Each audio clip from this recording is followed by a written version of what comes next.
Good evening, everybody! Welcome to round 5 of International Sim Racing Organization's 1986 F1 Series, coming to you from Spa-Francorchamps. Cars are completing their qualifying session as we speak. We come from Monaco to a very different circuit, one of the best in the Grand Prix world.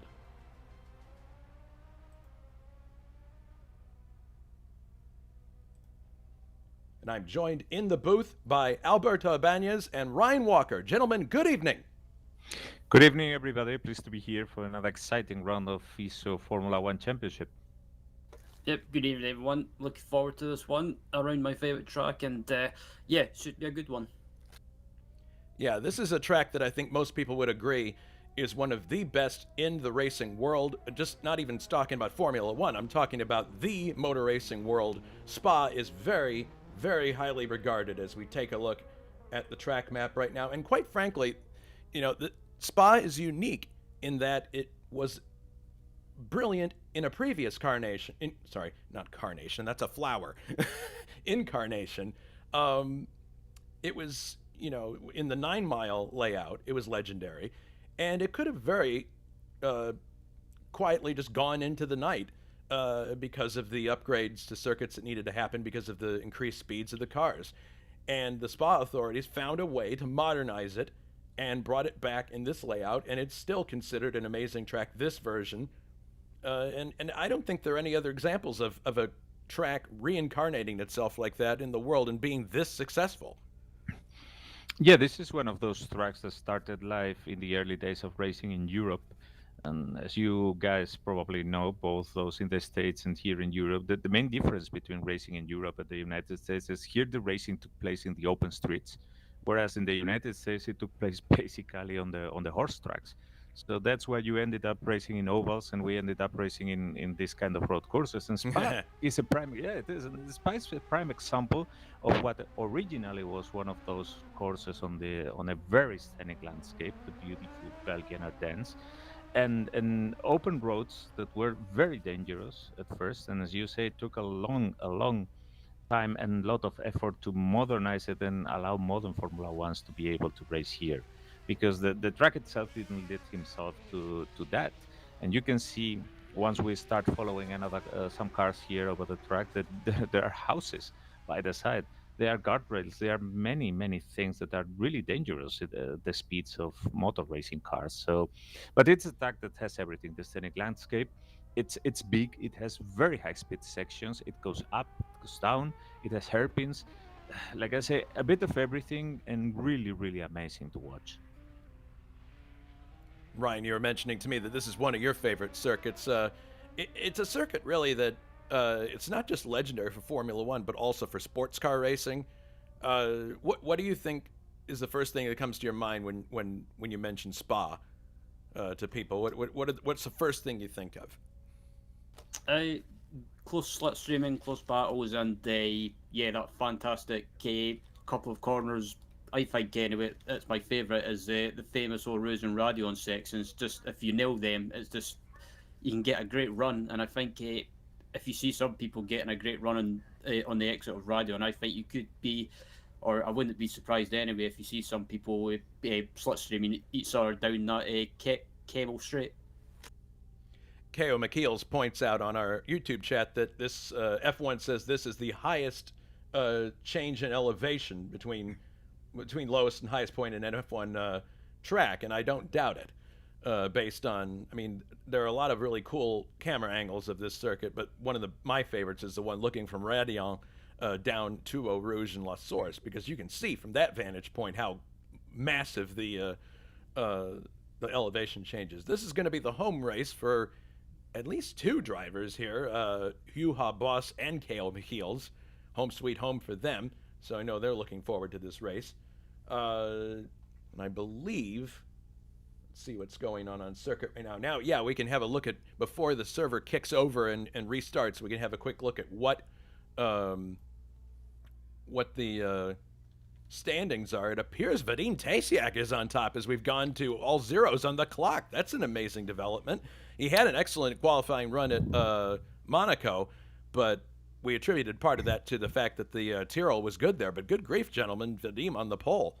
It looks Yes, like. certainly. I mean, it was to be expected that the powerful Renault engine would be here close to the top, but this performance has been amazing, and I think it's one of the things that we can highlight out of the qualifying today for our viewers. First of all, is Vedim getting that amazing lap and being there in the pole, but then also the impressive form in which we found Gabriele Del Piccolo today with that BMW engine, and I mean, look at that, he's in third position. The other good news is that Richard Coxon is clearly bouncing back. He outqualified his teammate and is starting to be able to display all the talent that we know that he has. So looking forward to this race because it's going to be really interesting with that many new faces here at the top. Yeah, absolutely. This series still just. I mean, I'm amazed at the parody that we've had so far. I think it speaks to the preparation that went into the mod, to get it here. Because I know, you guys had worked on it for a long, long time last year just to get it to this point. But it certainly is fantastic from a spectator point of view and a broadcasting point of view. Let's take a look at what the point standing situation is right now, starting with the driver's points. After 4 rounds in the championship and after his victory in Monaco, Richard Wilkes is in the lead with 21 points. Anders Nilsson is in second with 19 points. Juha Boss is in third with 14 points. Dave Miller fourth with 13 points. And then David Jakes rounds out the top 5 with 12 points. In the constructors' standings, JPS Team Lotus 23 points. Scuderia Ferrari 22 points, so just 1 point separating the top 2 there. Benetton Formula not too far back with 16 points. Marlboro McLaren International with 14 points, and then Cannon Williams Honda with 13 points. So still very early days, but definitely Richard Wilkes is starting to assert himself in this championship. We'll see if he can keep that momentum going. But yeah, Vadim being on the pole, I think, is a really exciting development. The only reason he didn't score points in the last race is because the engine blew up, I believe. So hopefully he can take better care of the engine in this race and make it to the end. But I don't know. We'll see how that goes. It's going to be pretty exciting stuff. One thing that we do need to address, we didn't have a broadcast last week because most of us were involved with the sports car race, the DRM race. But there was a development that we do need to address, and that was the passing of Murray Walker last week at the age of 97, I believe. A guy who, I think all of us hold up as probably the best broadcaster in racing history. I mean, a guy that, probably nobody even comes close to him as a broadcaster and probably never will. And I thought we'd talk for a minute about him and what he means to the sport. I mean, you guys know that I have a real, if I couldn't be a car designer, I would want to be probably a broadcaster. I really enjoy that aspect of what we do here at the league. And one thing that a broadcaster absolutely has to do is capture the imagination of the viewer and draw them in and get them excited. And that was what Murray was so good at. I mean, he was so good at not only articulating the excitement of the series, but his excitement as a viewer, and he enjoyed the sport immensely, and that enthusiasm was infectious. And I just remember many late nights. I mean, because we didn't have cable when we were growing up, so we watched all of our Formula One action on the Canadian Broadcasting Corporation from across the river in Windsor. They would broadcast a tape-delayed BBC broadcast of F1 at night, like 11:30 on a Sunday. And they'd say before there would be a Canadian broadcasting intro, and then they'd say, and now it's time to hear from James Hunt and the voice of Formula One, Murray Walker. And he absolutely was the voice of the series. And it's one of those voices that even though it's not this way, you always assume will be there, but obviously that's not the case. But the standard of his work will transcend, terrestrial limitations of being on this planet and then not. But I don't know. I thought it was appropriate that we mention him here and acknowledge what an inspiration he's been to all of us over the years. Any thoughts you'd like to share about Murray and Well, his kind? I don't think that we are going to discover Murray Walker or say anything new about him. It's, I mean, the importance of its figure is so amazing that it yeah, I just want to say that when you start doing sim racing, one of the first things that you learn is that one thing is watching, watching things from the barrier when you are looking at the race and you see the cars going by, and a very different one is doing yourself the job, even if it's in sim racing. I mean, keeping the concentration, doing all the shifts, the accelerating that. I mean, you learn to appreciate what the drivers do when you are driving yourself.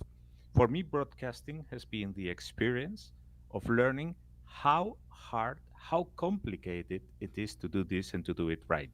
I mean, my hat is off to all the people who do broadcasting professionally, but Murray Walker in that regard is, I mean, he's obviously one level above everybody else, and he has been the inspiration and the lead for so many people afterwards that it's, I mean, I just love to have started broadcasting here in this league because now I can even more appreciate what the job he was doing. It's absolutely amazing.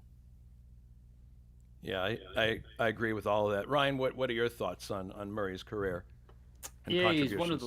he's one of those people that he was one of those people that really got me into motorsport just because kind of I was only a young kid at the time, but just watching videos of him when I was young, and he was one of the people that kind of like inspired me to get into commentating. And some people think commentating is really easy and it's like behind the scenes, but it's from my experience anyway, or short experience so far, it's nothing but easy. But Murray Walker just seemed to be one of those people that basically he could just do it really easy, and I think his enthusiasm during races was really just great. And I think the best moment from him for me anyway was 1996 at the Japanese Grand Prix when Damon Hill won the championship, and he said, "I've got a lump in my throat," and yeah, I think I was the same when I heard about his unfortunate passing.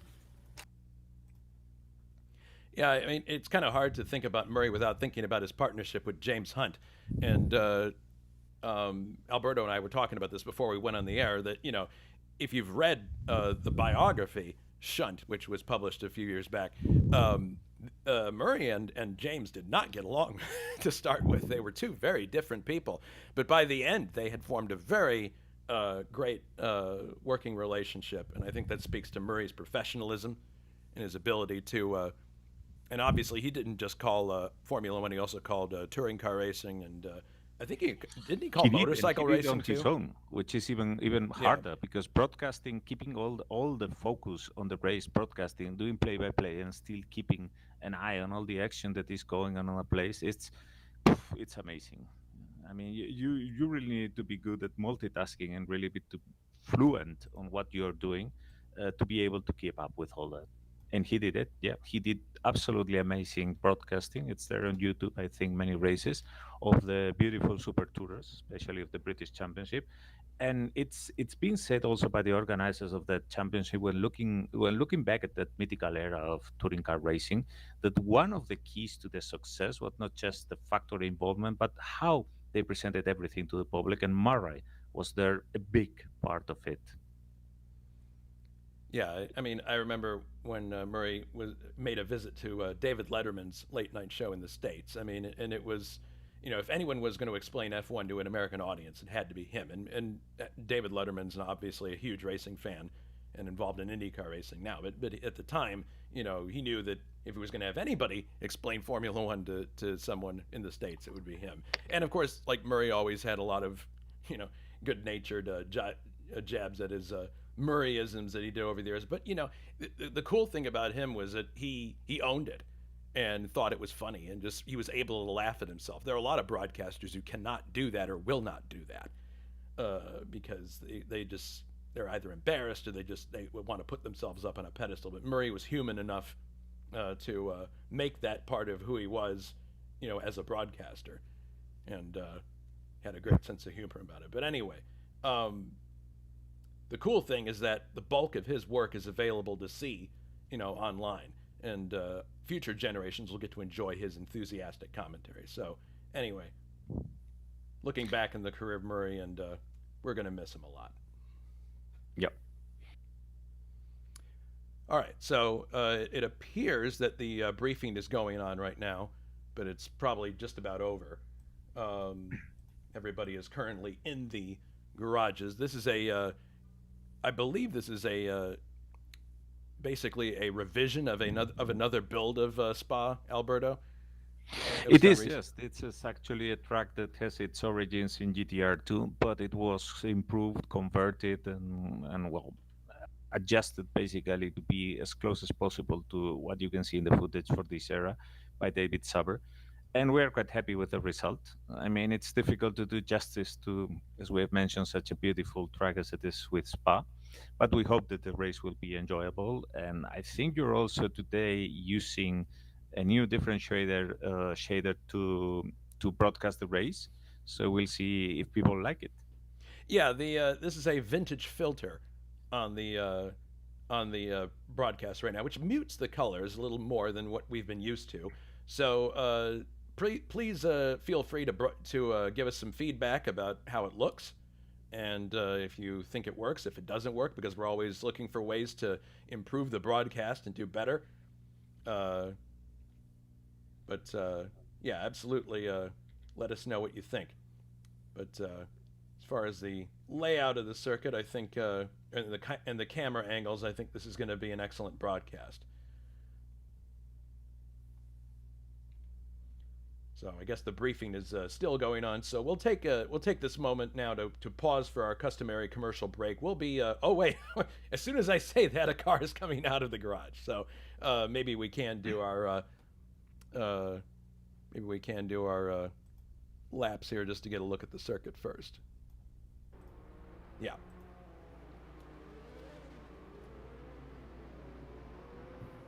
Let's see. Yeah, here's Grant coming out. We'll let the cars go around one full lap here before we pick up one of them. But yeah, here's that famous plunge down through Eau Rouge and then up to Radion. Oh, nice shot here coming off of Radion. It's a static shot, and you can see the cars coming up. That's going to be a beautiful shot when we have the race start. There's Nilsson. Cars just kind of filtering out through the Ruben Fernandez.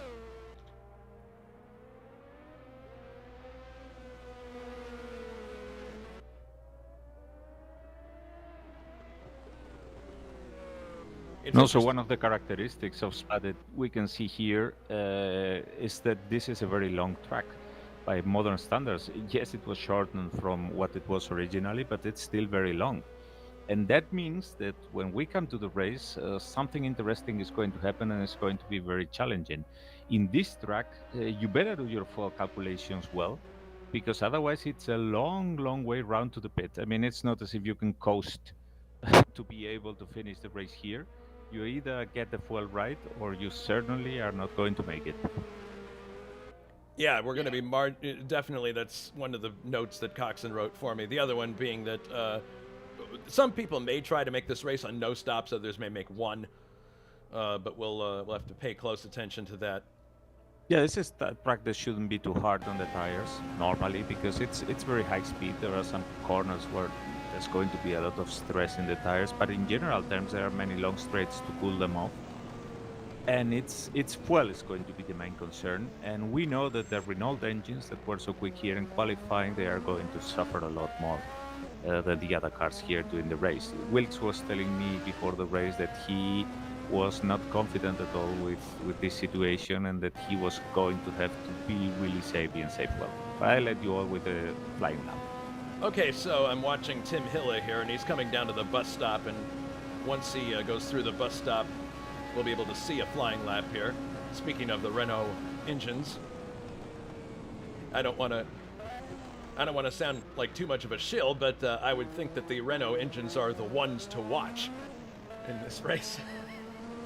That's the 1980s slogan of Renault. So here we go for a flying lap with Tim Hille down to the slowest part of the circuit, La Source.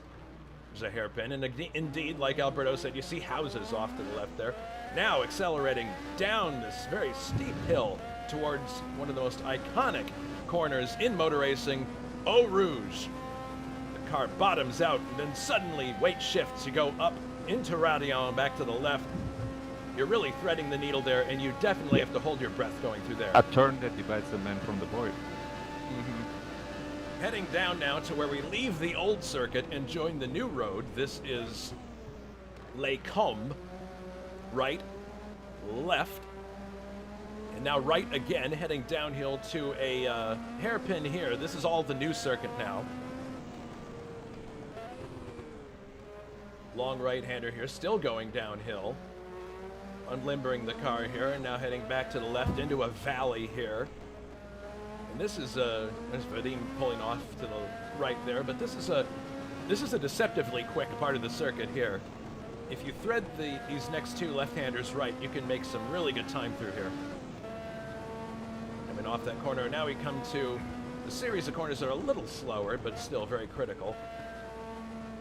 Right, left. Now we come back to another right-hander. This is probably one of the slower ones on the circuit. And after a couple of right-handers here, we're going to get up to Blanchimont, where we rejoin the old circuit. Right here. And here comes a really difficult corner here. There's a left-hander coming up after this one. Yes, this left-hander here, which you have to take exactly right. Otherwise, you could be in big trouble. You're at the very least, you're going to have to back off. Now, here's the bus stop chicane. Left, right. And the right-left exiting the bus stop is quicker than the entrance. And then you see the pit entrance on the right-hand side there, and that is one lap of Spa-Francorchamps. So as we have seen, a very long circuit, and overtaking is not going to be a big challenge here. There are plenty of long straights, and knowing that people can use the turbo boost, you can imagine that they can easily be able to overtake if they want to. The problem is going to be fuel. We've already mentioned that, and there is also another problem that is not so obvious maybe when you're thinking about strategy, but you have to take into account, and you can see here if you're still following Team Hiller. The barriers are awfully close. Yes, they are. That's something that still remains from the old track. Even here in the newer section, you can see how the escape areas, they are not so big. And that means that you need to be very precise and very careful, because any out-track excursion here can mean terminal damage to your car. So it's not as if errors are going to be forgiven here. Yeah, it's I think this track really, for a lot of people, and maybe Ryan can confirm or deny this, but this is a track that I would think a lot of people would put in a category of it's a challenge, but it's also a fun challenge. Yeah, I have to agree with that. It's a challenge, but it's a fun challenge, like you say, and also it's one of those tracks that you've got to be really patient around, because yeah, you've got long straights, which means you can use a slipstream to try and get by someone, but sometimes making a move around here in the wrong place can go horribly wrong. So I think the race tonight won't just be about fuel saving and making sure you've got enough fuel to get to the end, but also just being patient and timing your moves and timing them and being safe and being careful. And you can get an idea as we watch Tim through here how very narrow it is. We're back onto the old circuit now as we get to the bus stop, but you can see, yeah, the barriers are quite close, and if you make a mistake, there's very little runoff.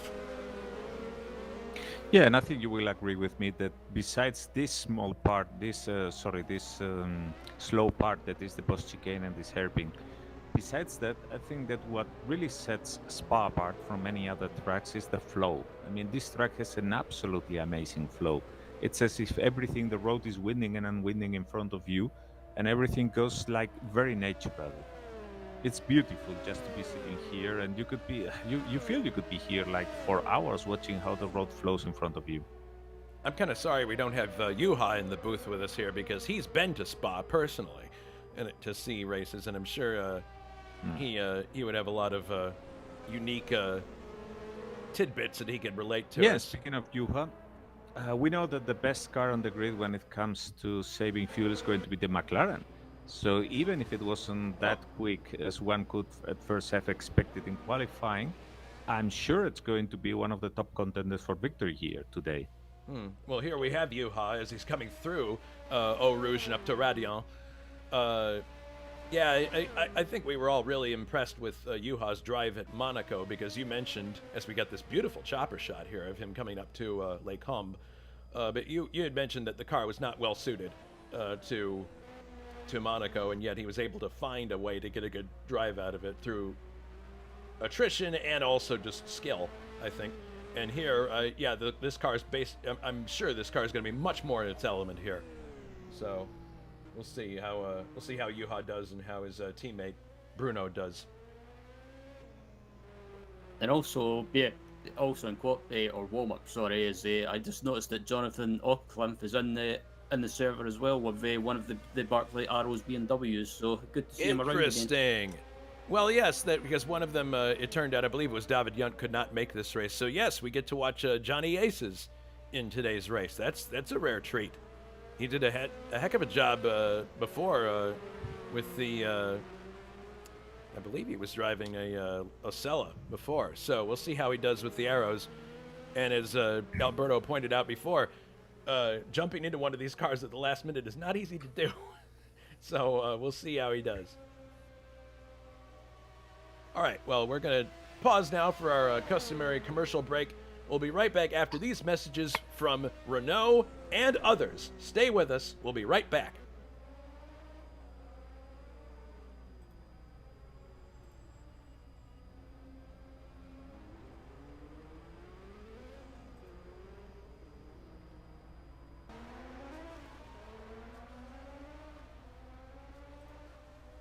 Watching is believing. Look into the mirror and watch Ford Escort swept away by the benefits of Renault. Shoppers who compared found Renault Encore's power and pickup superior. More room inside. They preferred Encore's European style. Upon reflection, 79 of 100 shoppers surveyed found Renault superior overall to Escort, with 550 plus America's best small car protection. Escort owners, You weren't watching I was watching. the one to watch. Renault.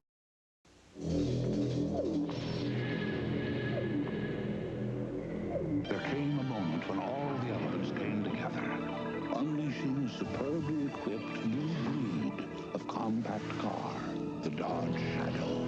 With 2 or 4-door availability, affordable price, a 550 protection plan, the new Dodge Shadow is going to cast a giant shadow across America.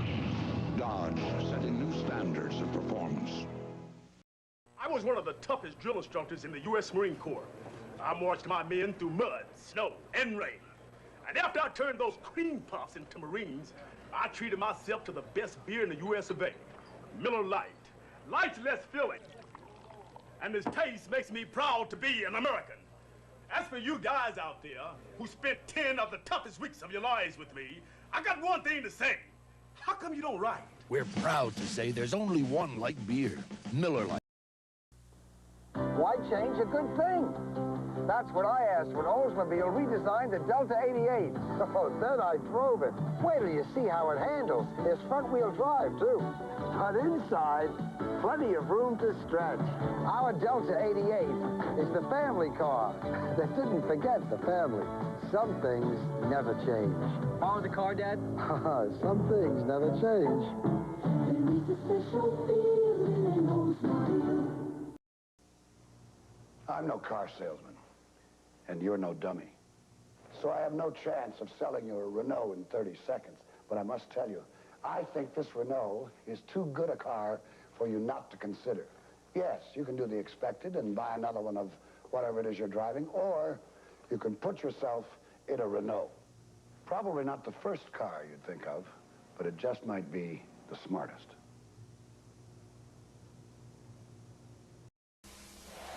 Speed, heat, endurance. The triple test of NASCAR racing. Quaker State Motor Oil is here. Performing, protecting, flowing continuously under extreme conditions. And it's the same oil you can buy right off the shelf.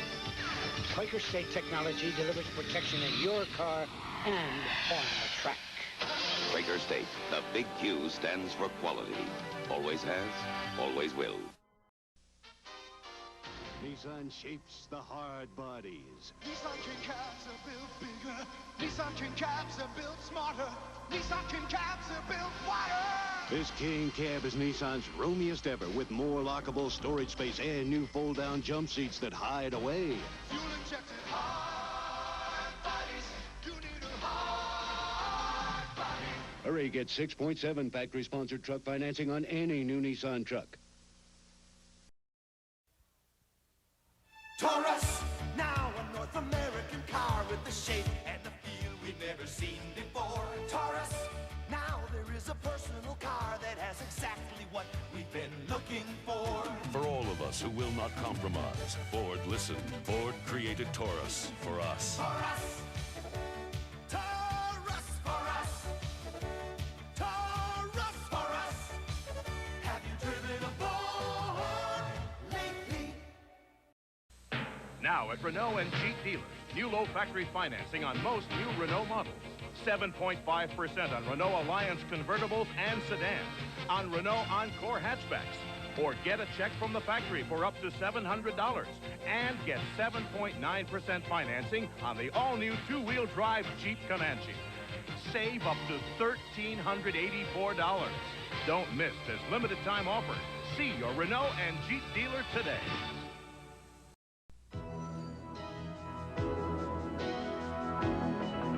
Since the title Gasoline Fuel Economy Champion was first awarded, one manufacturer has dominated the competition, winning a remarkable 8 out of 13 times.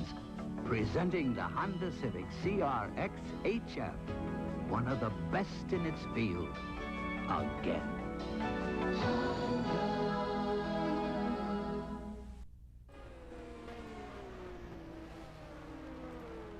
And we are back.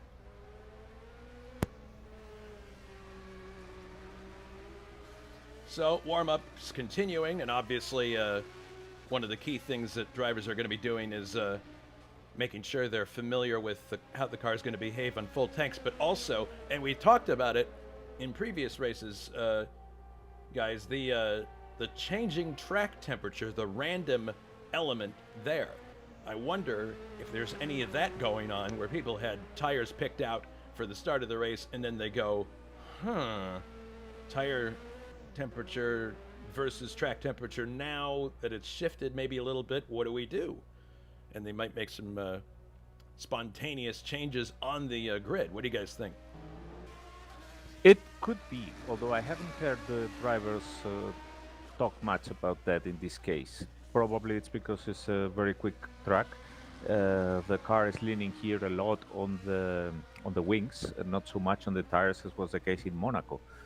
But in any case, yeah, it could play a role. Although the difference between the temperatures in the warm-up and the race, I don't think they are going to be that big. What about you, Ryan? I mean, tires obviously on a track like this, if you're trying to be precise, you got to have the right compound, obviously, but how critical do you think track temperature will be? I think if you're on something like the hard tires, I think track temperature, especially a warm track temperature, will definitely help, and that you'll probably need that for the hard tires. But if you're on the softs or medium tires, I think it won't matter too much. But I think with Spa basically being full of straights and mostly straights, I think the tires won't take much of a beating.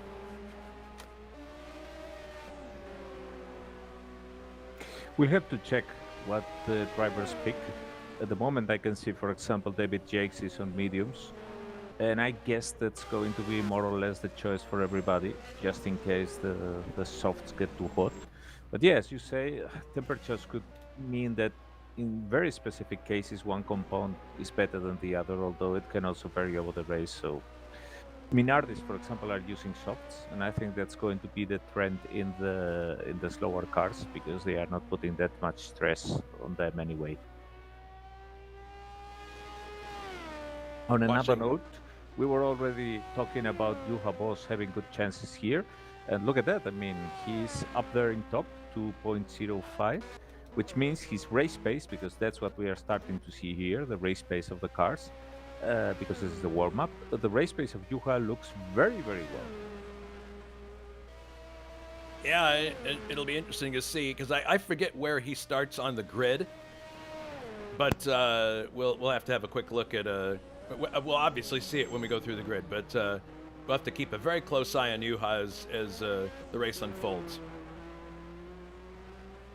All right, about 3 minutes to go. Predictions, gentlemen. Who do we think is going to win this race? Start with you, Ryan. It's a tough one, but I think it's got to be. I'm going to be bold and say Richard Coxon.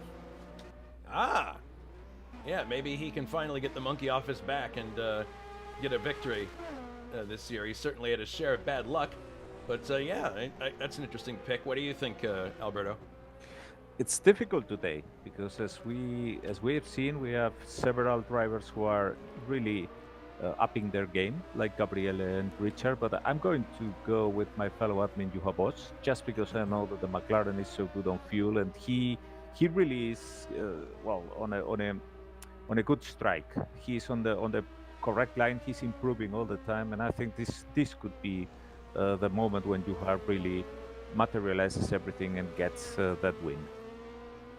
Well, I'm going to pick a Ferrari to win this race, but I'm going to go with Anders Nilsson, actually, because there's something about this race and something about Anders as a driver that in the back of my mind, I'm just like, I could see him rising to the occasion and giving the Tifosi another victory. But we'll see what happens. I agree with my color commentators that this is a very difficult pick as Tim Hilla writes off a Lotus into the barrier right before the bus stop, and you can see graphically right there what happens if you get it wrong.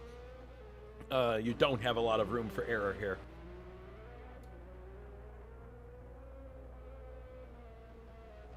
All right, so a minute and 23 to go until we start the race. I believe we have a full 26-car grid here. Could be wrong. Yeah, Mike Olson in the last moment has quit. Oh. Yeah, I think he was not feeling okay with the car today. So he has been having some problems, really getting to grips with the sack speed lately.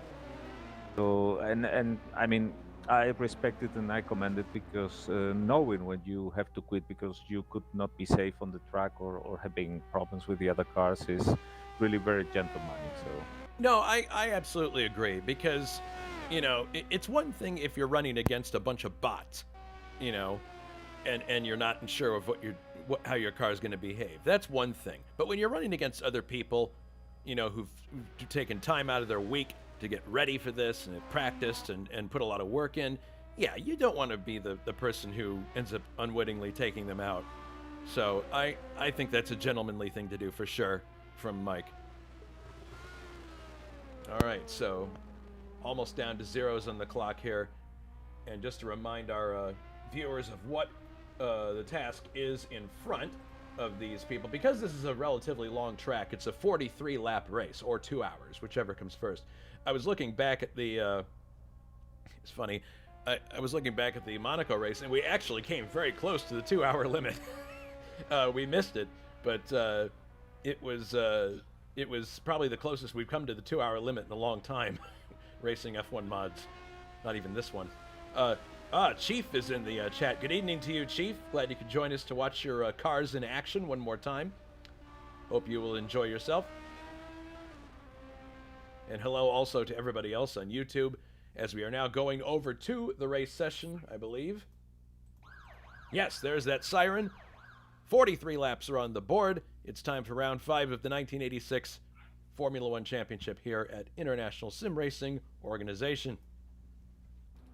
So we're going to advance to the pole here, and indeed, Vadim Tasiak is on the pole. Yeah, it's interesting that none of us has bet for Vadim.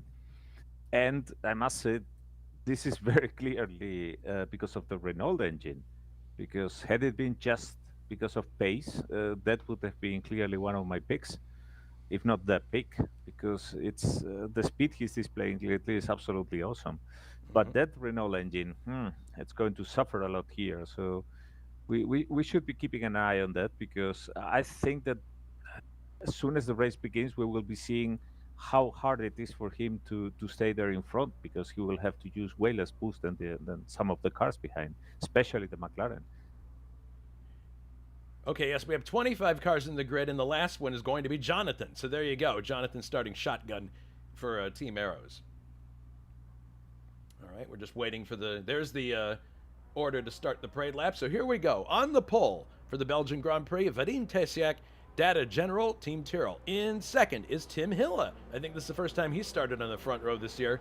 JPS, Team Lotus. Third, Gabriel Del Piccolo. So people that we know who are fast but don't always start right near the front like this. This is going to be a very interesting start. Gabriel is in the first of the Benettons. Fourth, Richard Coxon, Scuderia Ferrari. Fifth, Richard Wilkes, two-time winner this year in the other JPS Lotus. Sixth, Juha Boss, who had excellent pace in the warm-up. We'll see how he does on full tanks. Seventh, Anders Nilsson in the other Ferrari. Eighth, Ray Radal. Ninth, Adam Hackman, Canon Team Williams. 10th, David Jakes, Benetton Formula. 11th is David Saber in the other Tyrrell. 12th is Dave Miller in the other Canon Williams Honda. 13th is Grant Radal, Equipe Ligier. 14th, Cesarius Lipinski, West Zaxpeed. 15th, John Team in the Team Haas USA entry. Look at the cars weaving back and forth there to get heat in the tires. 16th, Ruben Fernandez. That's a pretty high qualifying spot for the AGS. 17th, Bruno Chacon, Marlboro McLaren International. 18th is Bruno Paggiola. 19th, Ko McHeels. 20th, Francois Remen. 21st, Luciano Rocha in the Osella Squadra Course entry, number 22. 22nd is Tomas Matusek for the Minardi team. 23rd, the other Osella, driven by Michael Drexler. 24th is Jules Bouchard, and rounding out the field at the last minute, Johnny Aces, Jonathan Asserclinth, Barkley, Arrows, BMW. That is your grid of 25 cars. And maybe I'm just getting old and getting a bit, I don't believe I saw Grant in the lineup there. Grant? I don't know Grant, but Brian Janik is not here today. Brian Janik's not. Yeah, there's Grant. Grant's 13th. Okay. But yes, we are missing Janik. We're missing Yunt. So there's a few regulars that we don't have here. But 25-car grid, that's a good, strong field.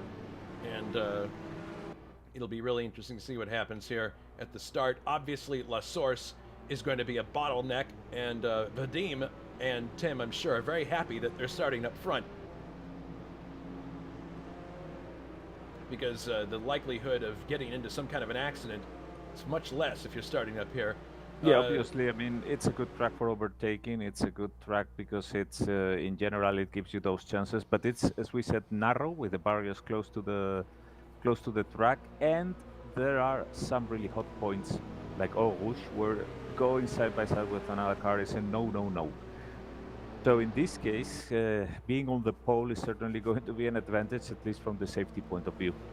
No question. I mean, if you look back at the history of the Belgian Grand Prix, you find that there have been some pretty significant accidents at La Source, and some immediately after. There was that one year, I believe, just a freaking demolition derby extraordinaire occurred after La Source. But and that was in inclement conditions, I believe. Obviously, bright sunshine today. Vadim weaving back and forth in his 015 Tyrrell. Yeah, he wants to make sure that the tires are warm and that he really gets ahead going into Eau Rouge, because he knows how dangerous it can be. All right, he comes to a stop just before. Now he's in his grid slot. Cars are filing onto the grid here, and obviously we're going to want to get away from the grid as quickly as possible. You can see the other Tyrrell there in the background. Tyrrell has jettisoned their pharmaceutical company sponsorship. Now they just have Data General in the car. Chief asking if... Oh, here we go. Starters orders already. Stand by for the start of the Belgian Grand Prix. And the race is underway. And look at Tim Hilla. He gets a much better getaway than Vadim Tesiak, and so does Del Piccolo and Coxon as they come down to Eau Rouge. taking a quick look here to make sure everybody gets through okay, and goodness, everybody did a good job. Looks like slight contact for the Ocella team there. Oh no! Oh my goodness, there's a huge shunt back there. Hilla leads, Coxon second, Vadim Tasiak is in third. Yeah, it definitely looked like there was some contact back there. David Sabres without the front wing. Oh goodness, well, it appears that everybody got through the first corner without too much trouble as we head down to to Lake Combe for the first time.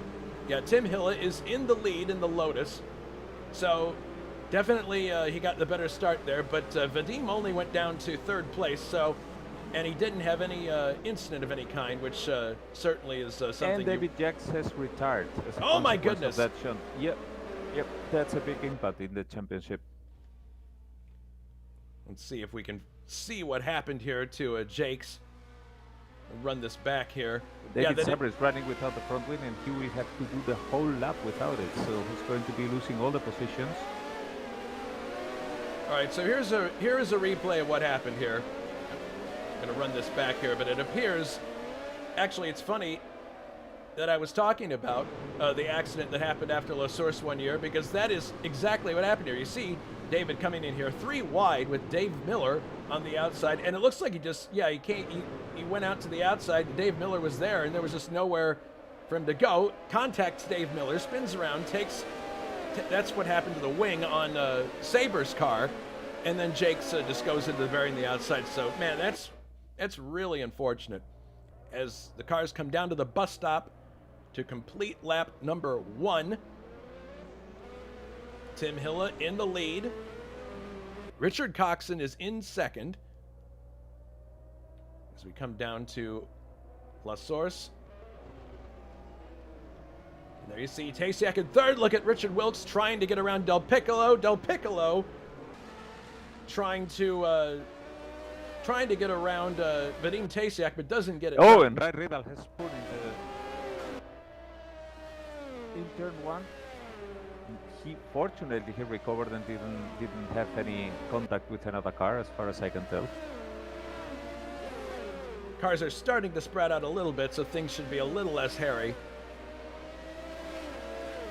Yes, Tom Anderson, you're right. Shades of 1998 on that start.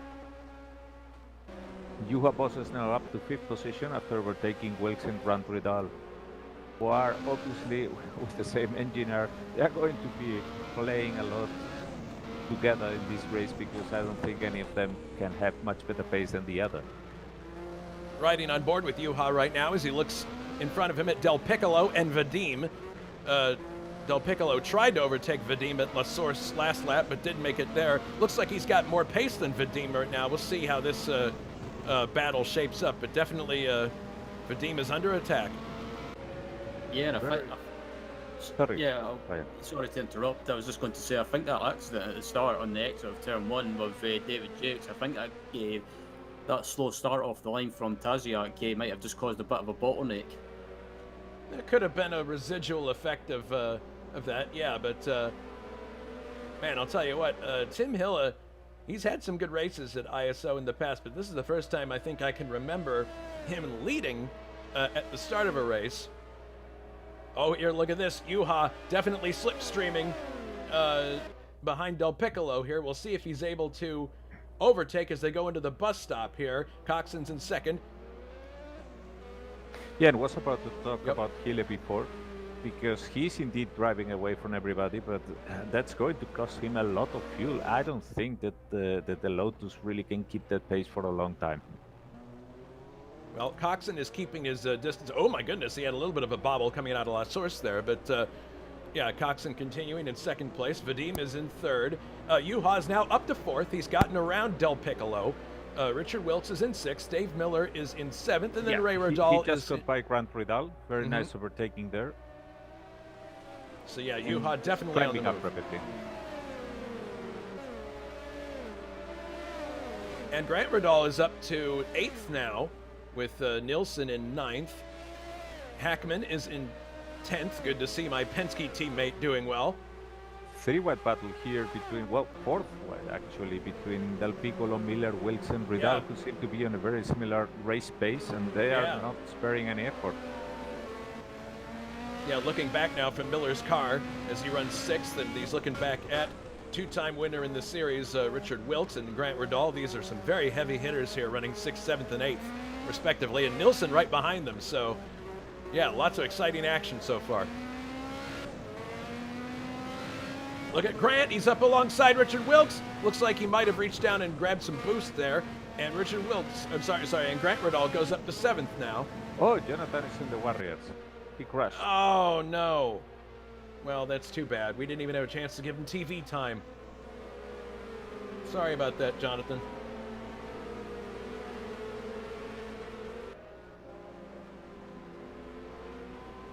So, that overtake by Grant there definitely looked boost-related to me. We'll see if he pulls a similar move on Miller. Yeah, I don't think that Wilkes is going to enter that game with Grant Ridal. He's going to basically let him go if he wants, because... Yeah, here he comes now. Yeah. Oh, coming up to balance him on, and they're going to go too wide. Oh, Grant thought about it. Yeah, I think it's a bit too risky to do it there, but in any case, Miller seems to be closing up on Del Piccolo as well, so we could see a battle between this group. As now, look at Juha. He's trying to overtake Vadim Tasiak going into La Source. He might just get it done on the outside. And he does! Juha takes the position. Vadim's trying to fight back on the inside, but no, Juha goes up into 3rd place. That's a beautiful overtake. That was really well executed. Very good one, coming from the chicane previously, where you don't have that much momentum. So, indeed, very good move there. Now he has free track in front of him, and look at the gap he has already opened. Yeah, absolutely. And look at that. Out pops Dave Miller, looking to get by Del Piccolo, but Del Piccolo takes a defensive line into Les Combes, and it's not going to happen here. But Miller definitely, we didn't talk much about him in the pre-race show, but Miller is definitely on the move here. Yeah, and it looks like we've had another retirement from the race as well. Francois Raymond is blowing his engine. Well, it's easy to cook one of these engines if you're not careful. Look at Grant. He's definitely turned the boost up there, but he's not in really a position to get by Miller right there. But still very early days, and we'll see what happens as the race unfolds and as the tires wear down and the fuel load changes. Certain cars behave certain way with different fuel loads and different tires. So. And I should mention Ruben Fernandez, who is now in 13th position with the AGS and keeping up with John Tim, who is in front of him, and Brian Riddle, which is, I think, it's quite an amazing drive from that AGS. Yeah, this is the car that started last in the Monaco Grand Prix in the hands of Simon Wattman. It's not an easy car to drive, for sure, and reliability is a concern, but for this car to be in 13th is a pretty amazing achievement so far. Ruben Fernandez. And yes, he's following John Team, who had Vadim Tasiak that misses the chicane. Uh-oh. Oh, yes. Vadim has missed the chicane, and he's... and enters the track correctly. All right. Let's have a look at a replay of what happened here. Yeah, he lost many positions there. Oh, my goodness. For him. Yeah, he just missed the entrance point. As we look at it from the... Oh, yeah, he has to thread his way through the tire barriers. And then I believe the rules say you have to come to a stop and then keep going. I think he's also trying to make sure he rejoins in a safe manner there, which is nice of him, because your brain goes into a lizard kind of state at times when you're trying to rejoin. And whoa, Grant Ridal now with boost doing a big overtake. Oh, there he goes, around Dave Miller, yeah. Up into 5th place. Let's look at a replay of that real quick. Yeah, Miller was actually following Del Piccolo real close, but yeah, here at the end of the straight into Les Combes, yeah, he just powers right by into 5th place. No problem. But again, we mentioned at the top of the show... if there's one guy in the grid that is absolutely delighted by the choice of using the boost knob, that's Grant Ridal. Yeah, but it's not without cost, as he now powers his way past Del Piccolo using his Renault turbo boost. It's not without cost. I mean, we've mentioned early in the show as Del Piccolo counterattacks, that cars are going to be marginal on fuel here. What do you guys think? I mean, is Grant being foolish here, or does he maybe know more about the situation than we do? I think he's leaving things for later. I mean, he's going to try to basically care about that later. Oh, and Keio Mikies just overtook Bouchard and honoring his nicking, just got that Williams absolutely sideways. Oh, Miller now right with Del Piccolo. Looks like he's going to try to make a bid. Oh my goodness, Del Piccolo spins! Del Piccolo spins, and, well, not really. He ran off the track, and it appeared he glanced the barrier there. We'll see if he has any damage. Let's look at a replay of that, because I couldn't see if he contacted the wall. It was in that left-hander that we pointed out. Yeah, there it is. My goodness, I don't think he hit anything. No, he did not. That's an incredible recovery by Del Piccolo. Yeah, he got loose there. That's incredible. But controlled the car very well.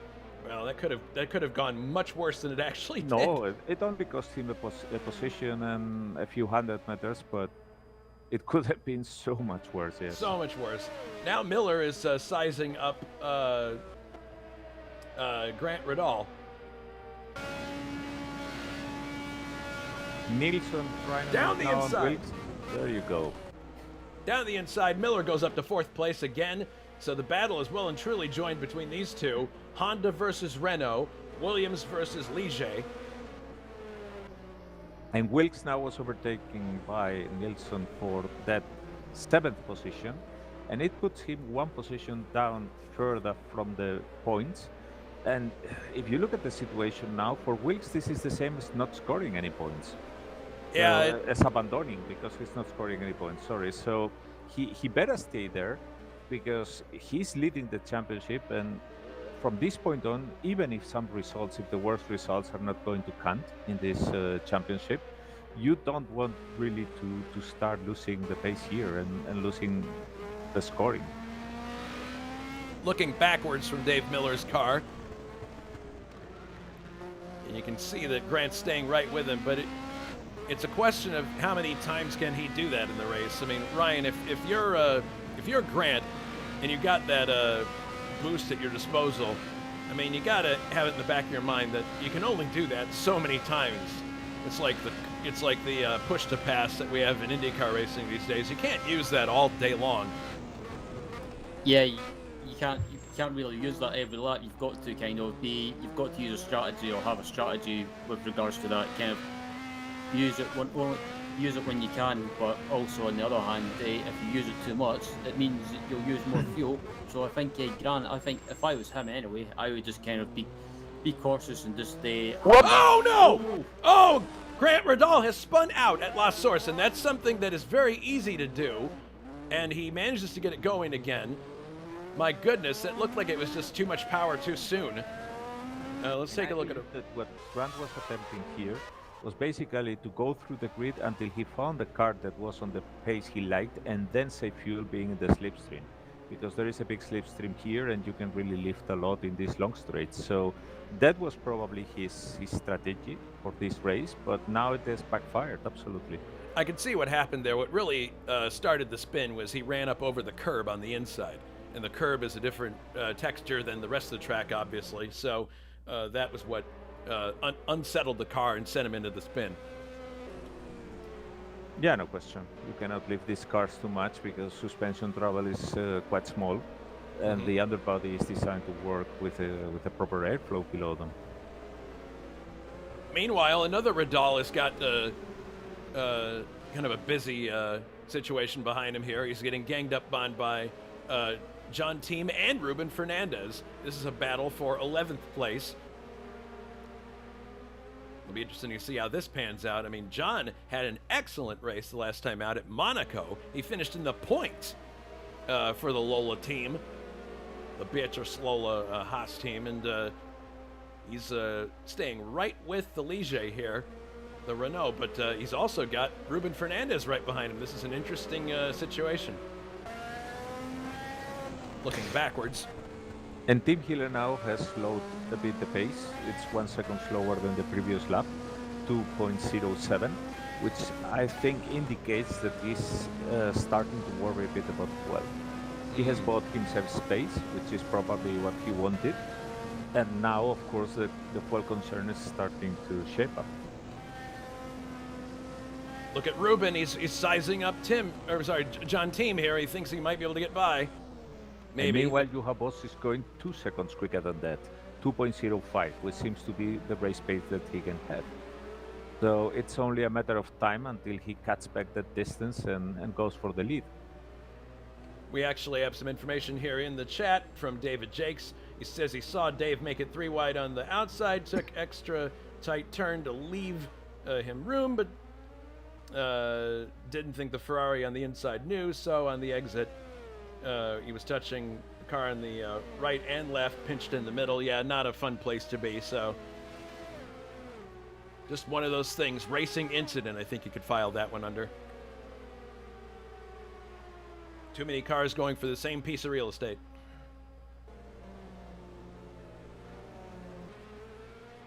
So yeah, we saw in the pre-race warm-up that Juha had probably one of the best cars in terms of race pace. So what do you guys think? I mean, if you're Juha, you know, how much do you think he has in hand right now, or is he driving as fast as he can? Ryan, what do you think? I think he's going as fast as he can, but not using. I don't think he's using like loads of boost. I think he's kind of just trying to keep the pace and try and keep Coxon and Hilly in sight, but not do anything too silly in case he blows his engine. Yeah. Yeah, I've been looking at the lap times, and he has been basically, except for the situations when he had other cars around, 2:0.5 is clearly his race pace. I mean, he already did that in lap number 5, I think. And ever since, he has been lapping in that, and I think he's pretty happy with that because he sees that the distance with the cars in front is shrinking. In any case, it's not as if he could. I mean, you have your race pace, but it's not as if you could really go that much quicker because the fuel is so tight here. So you basically are going to do things as quick as you can and then hope for the best. Riding on board now with Richard Wilkes, who's in 7th, leader in the championship, and he is now very close to Anders Nilsson. So we may be looking at a chance for Wilkes to get back into the points here, albeit just 1. But, oh goodness, Nilsson pulls really far away on the straight here, so... I think that Wilkes is probably pulling closer here in an attempt to use the draft in the main straights. Mm-hmm. Same as I told about Grant. The best situation in the race for them is to be able to save fuel behind another car, so... Mm-hmm. Yeah, because at the end, Nilsson, for example, is in the points-paying position, so... If Wilkes saves enough fuel, then he can maybe dice, at least for that point, on the last moment with Nelson. Riding on board right now with Ruben Fernandez. Let's give the AGS team a little bit of TV time. As you can see, he's following very closely here John Team and Ray Radal. Pretty impressive drive here. Whoops, Mikies just went out, but back on track now. And still on a fight with Bouchard.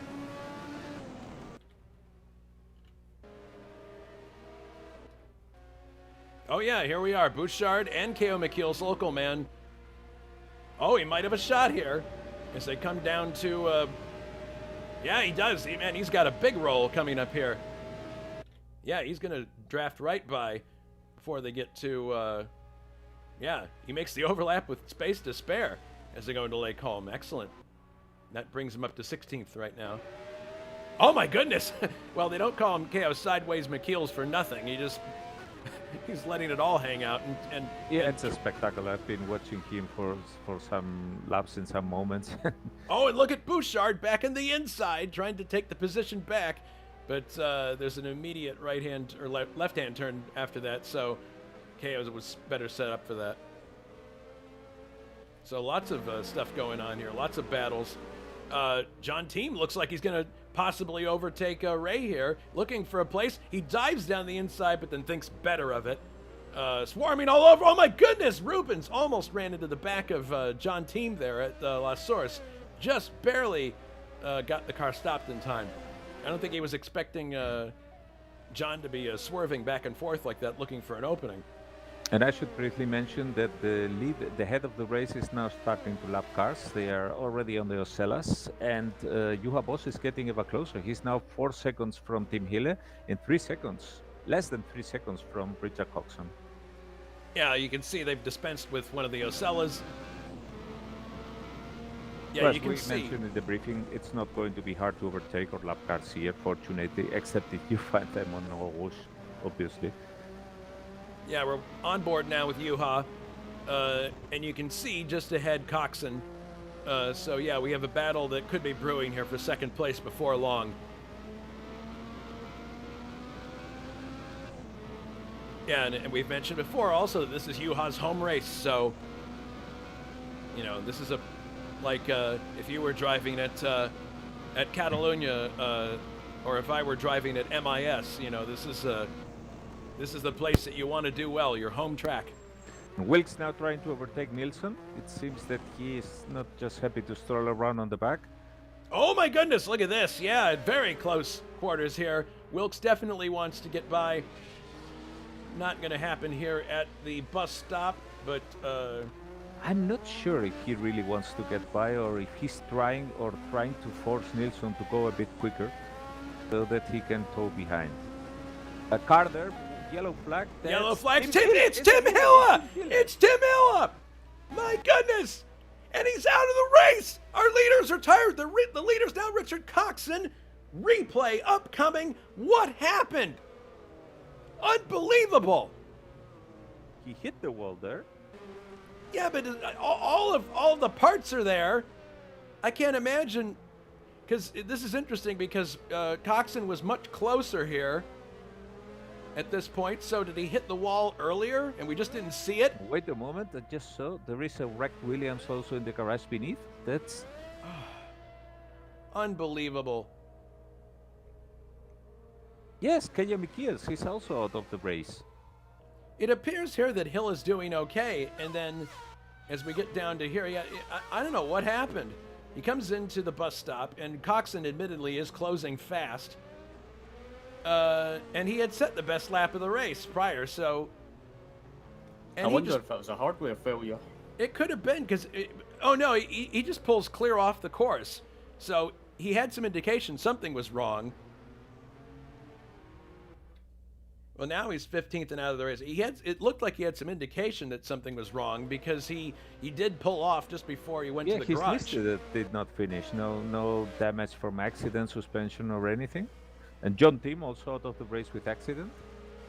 That's incredible. So lots of stuff going on here, and yeah, Tim Hille and John Tim both out of the race. That's really unfortunate for John on the heels of such a great performance at Monaco. But the best battle in the circuit still continues to be Nilsson and Wilkes. Richard Coxon is your leader in the Ferrari. The tinnitus that you are hearing in your ears is the tifosi going absolutely berserk because they've got a Ferrari in the lead and a Ferrari in fifth, probably going to be rising through the field later on, I would think. But looks like your pick is starting to pan out pretty well, Ryan. Yeah, it's not normally my pick. Never been that good at picking race predictions, or if I pick someone, it always seems to go horribly wrong. All right, Wilkes stalking Nilsson here, but I think some debris there. I think that was a blue wing, so it looked like it was that was where KO had his incident, I believe. Yeah. Guardiola now letting very neatly Miller and Del Piccolo by. So Juha's got about 3.5 seconds between himself and Coxon to make up here. So we'll have to keep a close eye on Boss to see if he's able to close that gap. We've also got the added element of pit stops, if they happen at all. Del Piccolo. Speaking of pit stops, there's a guy who sometimes is able to go the race without a pit stop. I wonder if anybody is actually doing that. What do you guys think? You think that's a strategy that might No, pay it's hard off to here? tell. I missed the tires Yeah. at the beginning of the race when the cars were static, but I think that in the case of Coxon, he's on mediums. I happen to see some yellow flickering there in the tire sidewalls. But yeah, those who have picked softer components may be struggling towards the end of the race if they don't change them. I wouldn't be surprised if someone in maybe in the midfield or further back in the field tries to do a zero stop race if they're on hard tires. I mean, if you're in the midfield, then I think you've got nothing to lose. Yeah, Juha and Coxon are now lapping in more or less the same lap times. I think that you has either he has left that cushion intentionally because he wants to have spare fuel at the end of the race for boost overtake, or it's simply that Coxon is going really, really quick, even if making the fuel, and is keeping him in check. Well, it's going to be interesting. I mean, we're on lap 13 right now out of 43. So we're not really close to if there is going to be a pit stop, we're certainly not close to the window yet, but we'll have to keep a close eye to see who's the first to come in, if anyone, and where we'll go from there. There's also the added element of variability in pit stop time, which is built into the mod, so we'll have to keep in mind that as well. Miller has got a nice cushion between himself and Del Piccolo now, who is back and forth. So Miller looking to have a good finish here today and increase his or make himself in a better place in the championship. I mean, one victory to his credit so far, but it really, a lot of it's going to come down to, Wilkes and how well he can do. Right now he's in 6th. He was outside the points, but he gained that one place because of Hill's retirement. But there he is, right with Nilsson still. I mean, what do you think his strategy is? Well, like I said, Wilkes is not going to be wasting fuel stupidly, unless he really thinks that he's much quicker than Nilsson in making the fuel. He's not going to try to overtake. So I believe that Wilkes' strategy at this point is to save fuel behind Nilsson, be able to get some boost towards end of the race for an overtaking dash, and hope that in front of both of them as few people as possible finish so that he can get as many points as possible. And meanwhile, Del Piccolo is instead getting much closer to Miller, who is now hampered behind a lapped car. Oh, it's Saber. Whoa, misunderstanding there. Oh goodness, look out! Del Piccolo sees an opportunity here, but I think even he would go, no, that's not a good idea. He's a very good late breaker, but no, he's not going to do any banzai move. That was too late even for him, so not going to happen. One other thing I wanted to ask you guys about, because of how precise you have to be here. When you're running behind a car very closely, as we've seen a lot of people do here, I would think that washout would be a problem on some of these corners. Ryan, do you agree with that or no? Yeah, I definitely agree with that. I think running behind a car really close, say, especially around Spa and especially around corners such as Bonsimont, you can't really be that close. Otherwise, you've got to lift off and you can't take it flat out. And I think also on the other hand as well, being in that dirty air might make the tires or front tires anyway, wear a lot quicker.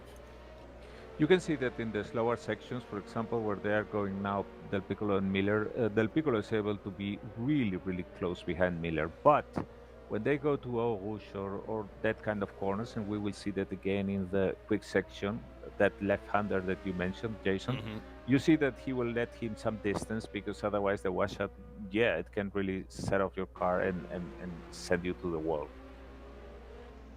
He's following Miller very closely here. So that definitely, I'm sure, has a big impact. Although Del Piccolo likes to run his cars very trimmed out. So maybe the understeer that is being afforded to him by running behind Miller is actually a good thing. I don't know. Maybe it balances his car out. Yeah, we've seen that before, how close he was on the edge of oversteer when he lost it in one of these quick turns. Yes, exactly. You're right. I had forgotten that already. As But we you look, will see now as they start the lap again, when they come to Eau Rouge, how Del Piccolo is forced to leave some room there because otherwise he would be under. You need that front-end grip to switch direction quickly, because if you miss that trajectory to that corner, if you are off that trajectory even by, I don't know, by a foot, you are heading for the wall.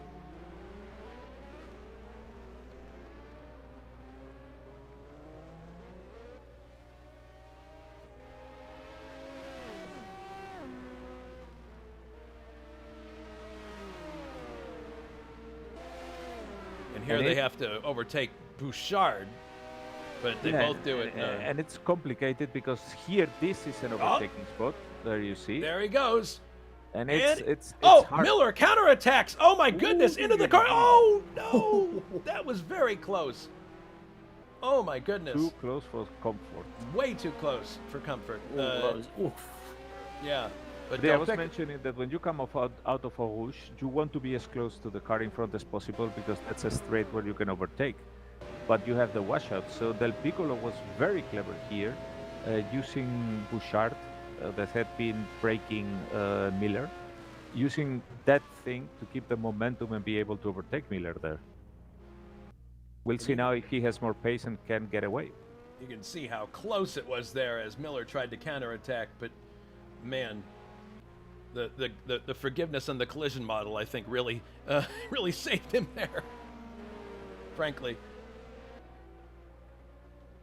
Bit of updates on other positions. Juha doesn't seem to be getting any closer to Richard Coulson. No, and he in is fact, not. the distance has increased. And then Wilkes has lost contact with Anders Nilsson. Yeah, the gap now for the leader to second place is 4.5 seconds. So yeah, it's solidified pretty well. Del Piccolo, Miller still close together, and then it's another few seconds back here to actually pretty far distance back to Nilsson. There he is. So, but yeah, Cox and it would be really amazing if everything could come right for him in the most amazing way here at Spa. But of course, there's still a long way to go. And let's see what happens now between Miller and Del Piccolo, because Oh, Miller yes. seems to be really decided to get that position back. Following Del Piccolo, who is swerving here on Eau Rouge. Oh, there you go. Look out! Here it comes. Del Piccolo obviously taking a defensive line. Miller decides this is not going to work, so tucks back inside. Man, this is an exciting scrap between two very different cars. And two very different drivers, although the hot-tempered Latin here seems to be Miller. Well, we'll see.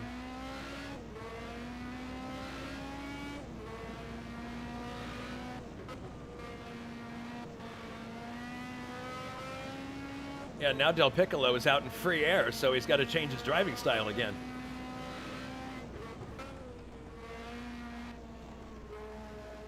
Doesn't want to have a loose moment at that left-hander again.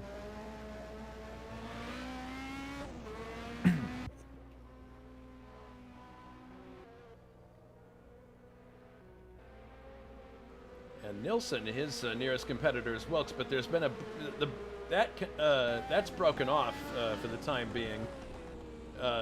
Wilkes has actually got a back marker between himself and Nilsson, so looks like the Ferraris are definitely in good shape today. First he got closer to Nilsson when Nilsson had to negotiate his way around the lapped cars, but now Wilkes is suffering the same problem, so... And look at this, with the retirements that have occurred and overtakes of his own, Ruben Fernandez is up to 10th place in the AGS. What a fantastic drive for Ruben so far. And Gabriele just scored the quickest lap of the race, which seems to indicate that Benetton has some pace. It's looking further back in the field here. The Minardi team's having a decent run today. Bruno Paggiola in 16th place, and his teammate Tomas Matusek in 17th. So they've been flying in formation the whole race. There they are, very symmetrically running together. and Michael Drexler in 18th in the Osella. There's Luciano Rocha, one of the enthusiastic competitors in USAC, and he's continuing on in Osella in 19th place. He's doing well. And actually, he's the last car running right now. John Team is the last one out of the race. So, but yeah, you're right. The Minardis are running in very close formation here.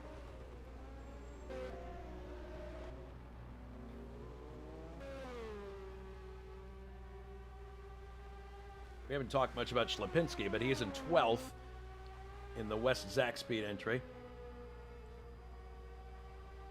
The only West Zach Speed in the race, I believe. Because, yeah, Michael. Yes. Yeah, it was Michael Olsen. Due to Olsen not being able to race finally. Right.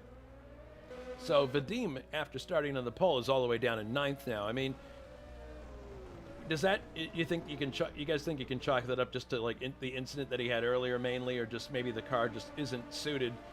Maybe he spent most. Do you think he? I want to say this in the simplest way possible, and I am failing miserably at it. He obviously had the pace to do one lap incredibly quickly, but do you think the car just wasn't suited to the race itself? What do you guys think, looking back?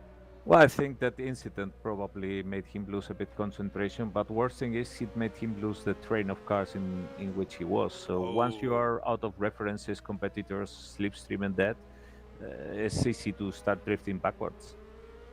Ryan, what do you think? Yeah, I think it could just be a case of maybe, I don't mean it in a bad way or anything, but I think maybe that lap in qualifying might have just been kind of a lucky lap, if you like, and maybe Vadim is maybe not used to running up at the front, and I think as well, on the other hand, the nerves might have got to him a little bit. Yeah. Meanwhile, a bit of hard wire from the forum. What happened to Tim Hiller was a black screen for a few seconds, and after that, the computer shut down. Oh, no! Yeah, it's absolutely horrible. I'm Bill really Gates, sorry for him. Bill Gates is not a sim racer, and this is just further evidence of that. Unbelievable. That is really hard luck for Tim. I mean, almost anything but that happen. Like a crash, someone else doing something in front of you, anything except the computer failing on you. That's just really rough.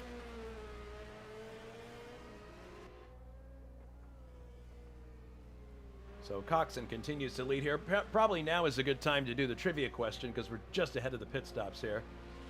You guys ready for that? Yep. All right.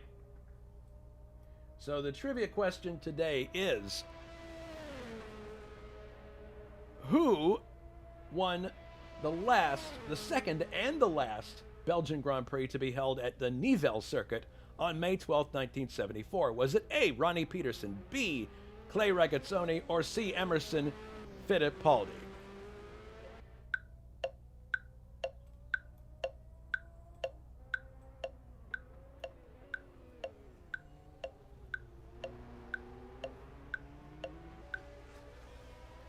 Time's up. What do you guys think? I'd go with C, Emerson Fittipaldi, maybe. And Ryan? I'm going to go with B, Clay Regazzoni. Well, guess what, Alberto?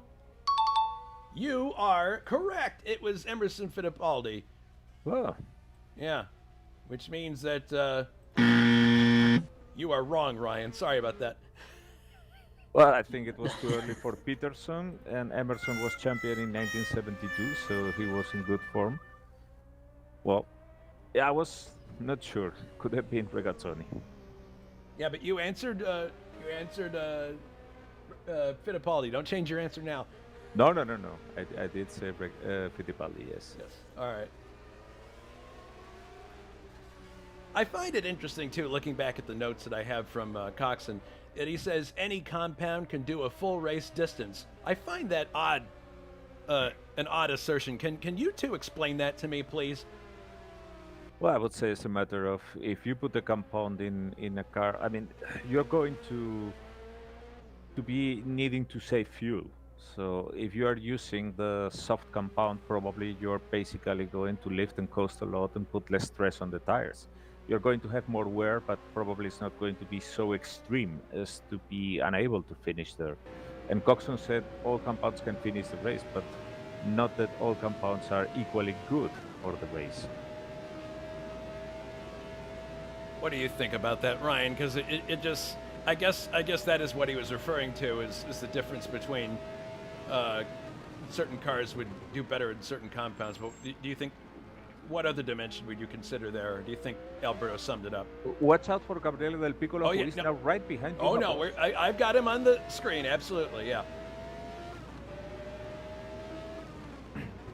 Because he's been coming very quick from behind. Yeah. Yep, here comes Del Piccolo. Once again, slipstreaming off of another car, probably providing him with better handling than his loose I think car. it's also been the case of Juha having made some kind of error, because he's Maybe. now like 4 seconds further behind Richard Coxon than what he was before. Yeah, there you see Coxon in the foreground as we head to Lake Combe, and you can also see Miller in 4th place back there. So the first 4 cars are actually not that far apart from each other. And we haven't gotten to the pit stops yet. We're working lap 20 out of 43, so we're just a little shy of half distance right now. And Ruben Fernandez is amazingly now fighting for the 9th position with Vadim Dasiak. Unbelievable. Look at that. Oh, Rubens runs a little wide there. But yeah, this is going to be interesting to watch. I drove the AGS in tests, and I found that it wasn't a bad car to drive. It just wasn't particularly fast. At least that was my impression of it. But let's see what happens here. He's right with him now. It looks like he's going to make an attempt, and he does it. Look at that. Fernandez up to 9th place. And keep in mind, we're not even half distance yet. There's still some attrition that might occur. So could we be seeing an AGS points finish in this race? Who knows? And speaking of half distance, we are not yet half distance. That's true. But Gabriele Del Piccolo is signaling pits. We will see if he goes in this lap, or if it's something that was automatically triggered by the pit crew. But maybe he's on very soft tires, and that explains the pace. Yeah, he's there. He's going in. Here he comes. Gabriele Del Piccolo into the pits. So we have our first pit stop of the day. And he is on super softs in the front. My goodness. Softs in the rear. Yeah, no wonder he needed to come here. Interesting. And there he goes. That was a very quick one. That's going to pay us later in the race. Grant is also signaling pits. And he goes in. Yep, Grant in as well.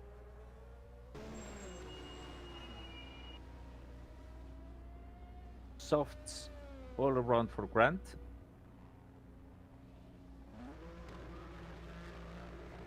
And nobody else stopping, although Vadim Tatsiak nearly missed the chicane there while fighting with the AGS.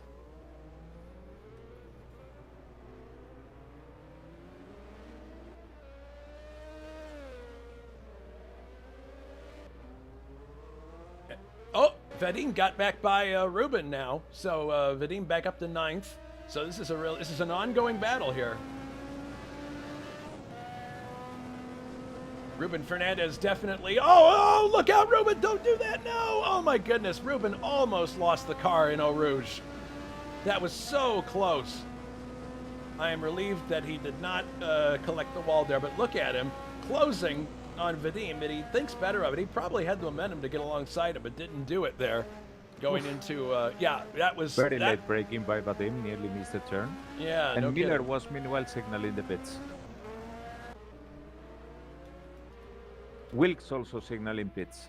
Miller running 3rd right now with those pit stops that happened ahead of him. So, Juha in 2nd place. Coxon still leads.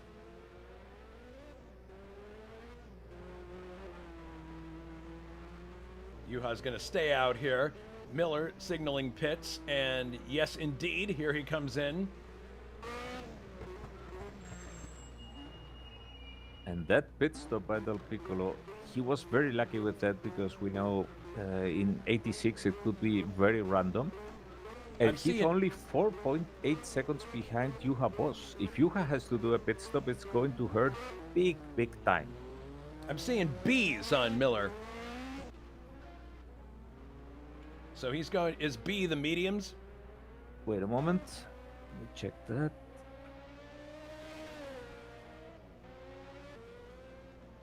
He is on mediums, yes. Yes, B. All right, so Wilkes, I believe, is coming for the pits as Yeah, well. Yes, yeah. he is. So pit road very busy right now, as Luciano Softs for Rocha. him. Softs or wigs all around. Yep, softs all around. C compound.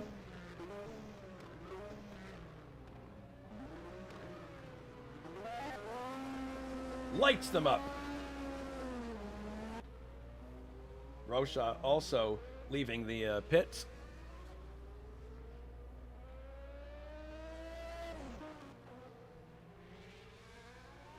Another thing to consider is the amount of time that you need for the tires to come up to temperature. Did they have blankets for the tires at this point in F1 history? I'm not sure. I think they had, yes. But it wasn't anyway as effective. Coxon continues to lead. Has the uncluttered view out front. Tifosi enjoying their Sunday drive out in front. Let's see if he goes into pits now. No, Coxon goes around for another lap. Boss, see if he comes in. No. Drexler is signaling pits and is coming in now.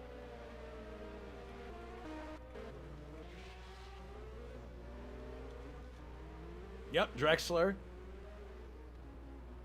So that means that both of the... And look at Gabriele. Fastest lap of the race again, eating the distance with Juha Boss.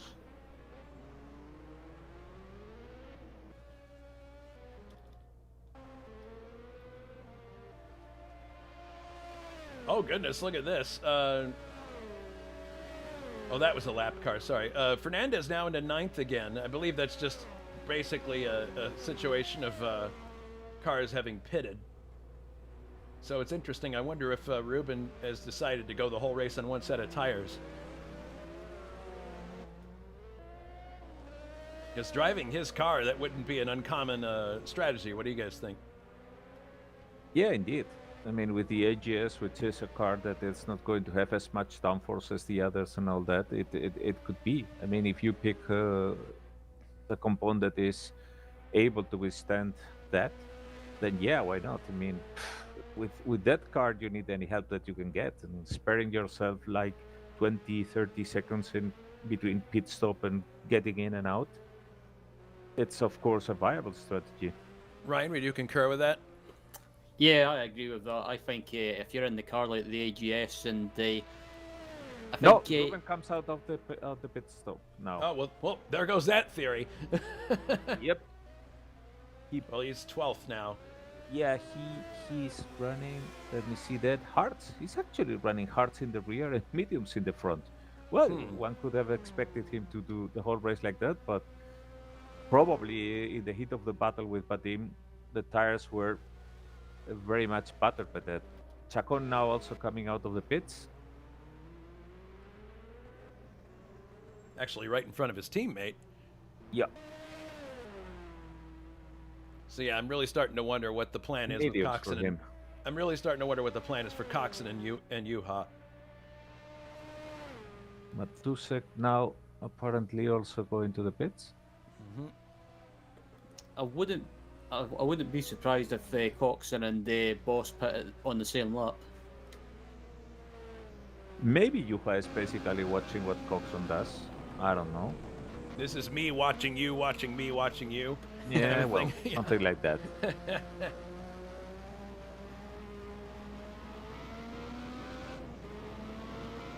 And interestingly now, the distance with El Piccolo has increased a lot. So I don't know if El Piccolo had a problem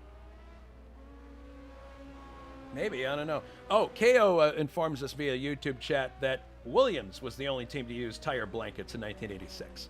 No way. So I doubt Armada counts for that, but there's our answer as far as the prevalence of blankets, which means they were almost non-existent in 1986. While we have a second here, we should talk about what's coming up in the next few weeks at ISO. Next week we go back USAC racing. It's the Gabriel 200 from Trenton International Speedway. The cars turn right, and it's not a road course. Round 4 of 18, Sunday, March 28th. And note there, it's green flag at 2000 CEST, which is Central European Summer Time. So we switch over to summertime. Still Paris time, but that's something to keep in mind for everybody. So everybody in the States... And our leader goes into the pits now. All right, well, we'll dispense with this for now. Oops. And here comes Coxon in. What has he got? Stops for him.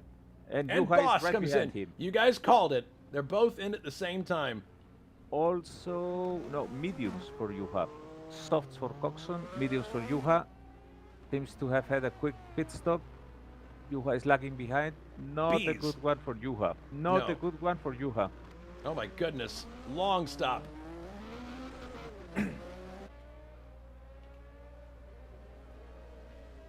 Miller is now in third position, which is quite interesting because he has had his pit stop already.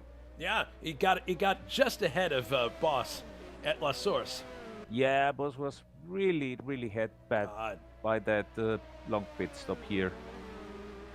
And Coxon stays in the lead with that pit stop, but there's Del Piccolo right behind him. So now we'll see what Del Piccolo can do with Richard Coxon now that we've had all the pit stops shake out. Vadim also now going to do his pit stop in this lap. That's surprisingly late, if you ask me.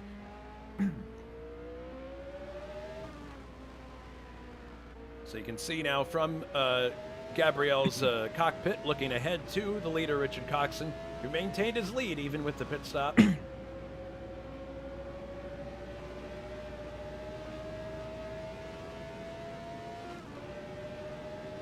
Two very different drivers here, gentlemen.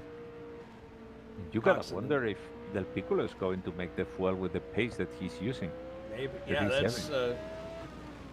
yeah, I mean, he's definitely been driving very quickly. But it's interesting because, you know, in the case of Grant, we can very easily see when he's reaching down and turning that knob. It's like very conspicuous. It's harder to tell with Gabriel. Well, I can tell you he's more or less short shifting. It's not as if he's really revving the hell out of the engine. But man, is he getting close to Coxon. He is. If you're in Coxon's cockpit, Ryan, what are you thinking right now?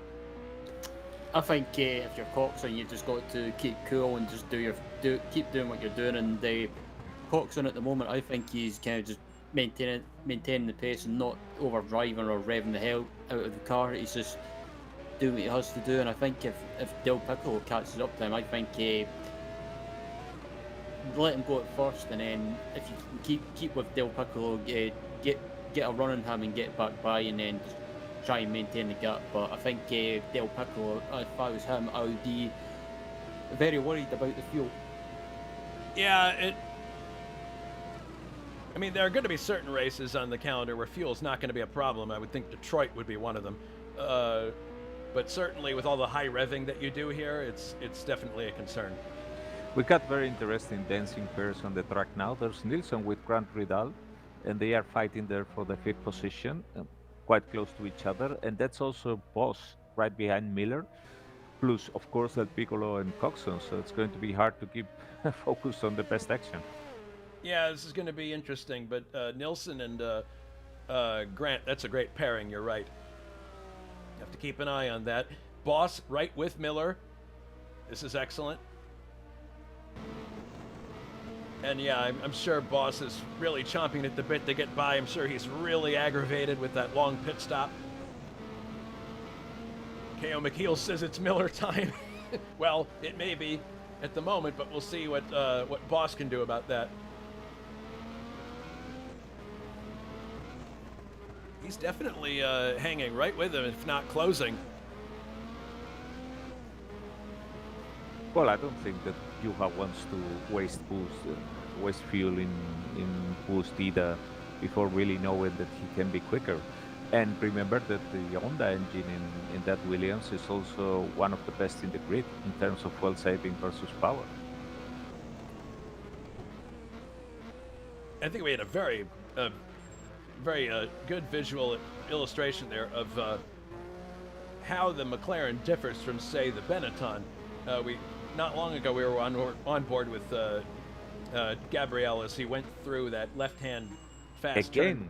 Again, quick lap for him, eh? Yeah, and you could see visually how his car was just very loose through that corner, and he had to lift. And Juha, by comparison with the much more even handling if understeery McLaren, drove through there, just lifted a tiny bit and was fine. Yeah, the McLaren is well known to be understeery, so a quite stable car. I'll bet it's probably one of the easiest cars in the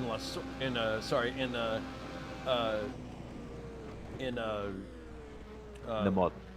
Well, in the mod, but in particular, I'll bet if you had to pick a car that was the least hairy to drive through Eau Rouge, I would say it's probably this one, or maybe the Brabham, given how long the wheelbase is on that. But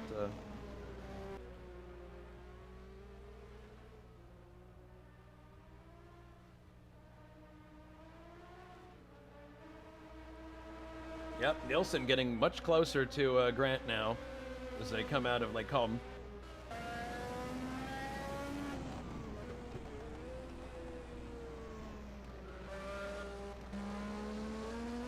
And Vadim Tatsiak also getting close to Ray Riddle, who is signaling pits by now.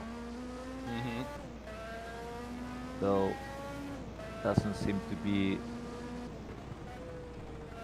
the problem for Vadim. Although he probably doesn't know, and he's trying hard here.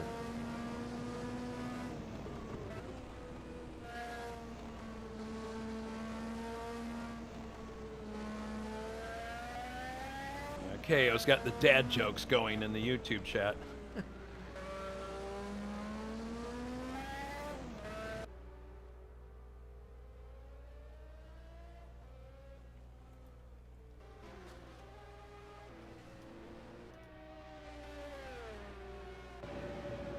And it looks like Coxon's pulling out a little bit of space here between himself and yeah, Del not Piccolo. letting himself be intimidated by Gabriele. No. Space, for sure.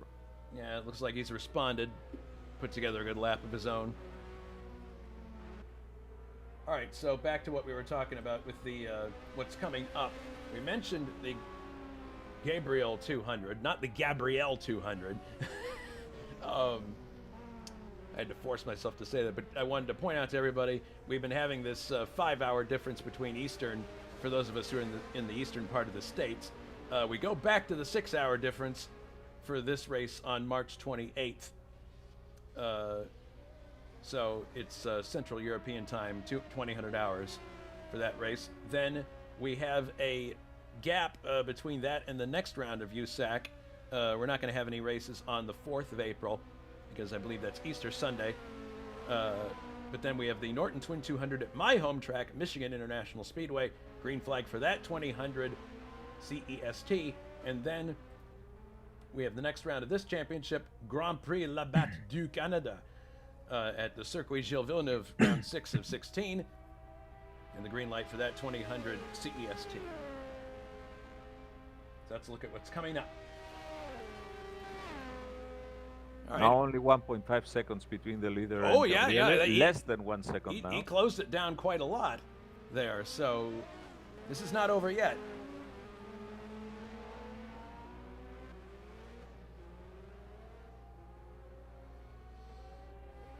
Poof. Amazing laps by Gabriele and very steady in 203, low 203s. But Coxon is on the same lap time, so it's the difference is really tiny here. There are visibly parts of the track where the Ferrari can like get away, and other parts where the Benetton is catching up. Yeah, no, I'd imagine that. I mean, two very different drivers and two very different cars, I would say. Uh-oh, Grant Riddall out of the race. Yep. Shoot. I was just seeing Anderson is on driving alone. All right, I don't know what happened here, but this might have been this might have happened a while ago. But goodness, that's too bad for Grant. Shoot. So that's another retirement. That means actually that that's going to elevate some people higher up, back to where they were prior to the pit stops. That means that Ruben Fernandez is back up into the top 10. He's in 9th again, driving the AGS. So that top 10. I'll just pray for the engine not to blow. Yeah, that the engine in that car could go belly up at any second, and I'm sure that Ruben's aware of that, and is probably. Although, no, Ruben, look out, no! Oh my goodness, he just came so close to clipping the wall at that left-hander. Let's stop talking about him.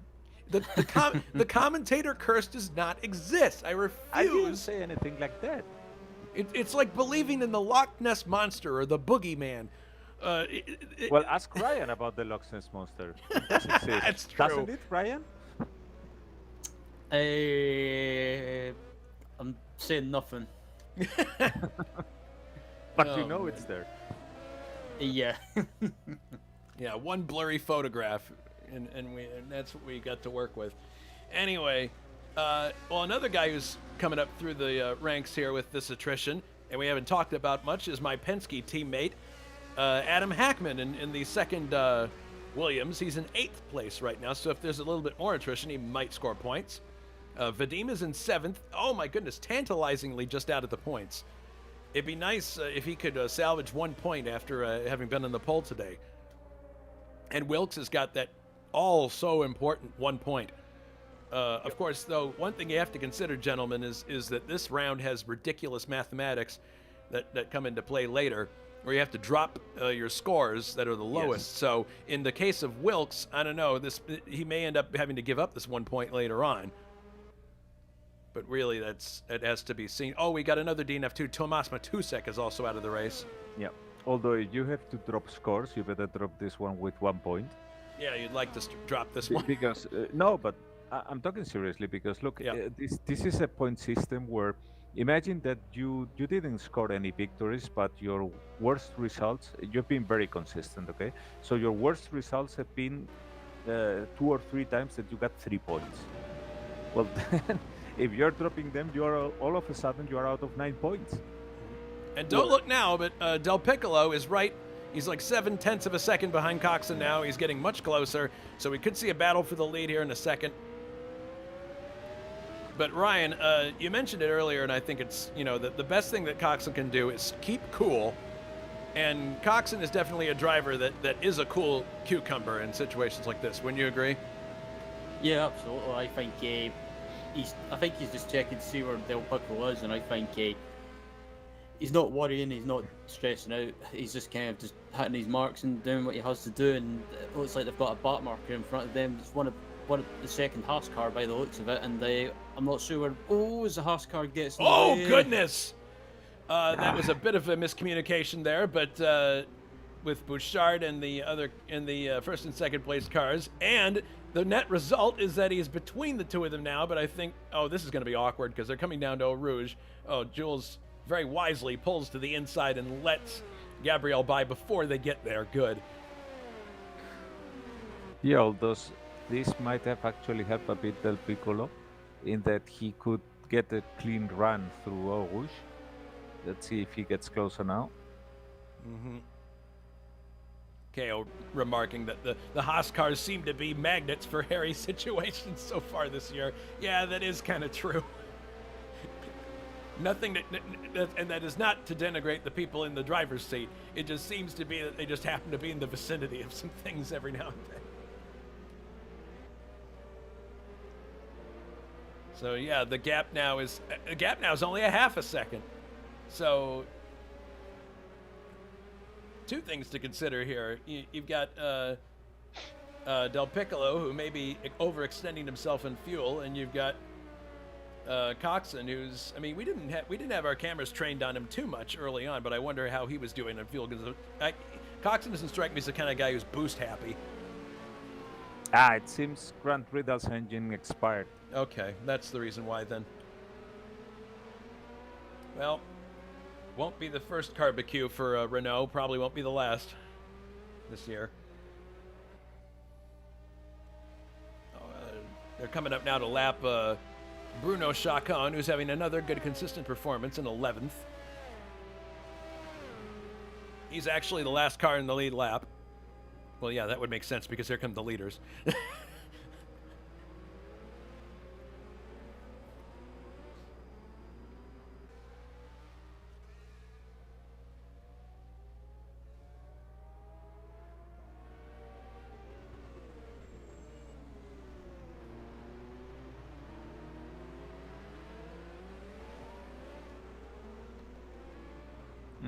That's going to hurt the Gabriele. Well, he got by. He only Yeah, balked but him he for a lost second. a lot of time there on the acceleration out of the hairpin. Oh, Angel May has finally joined the YouTube chat. We were wondering where she was.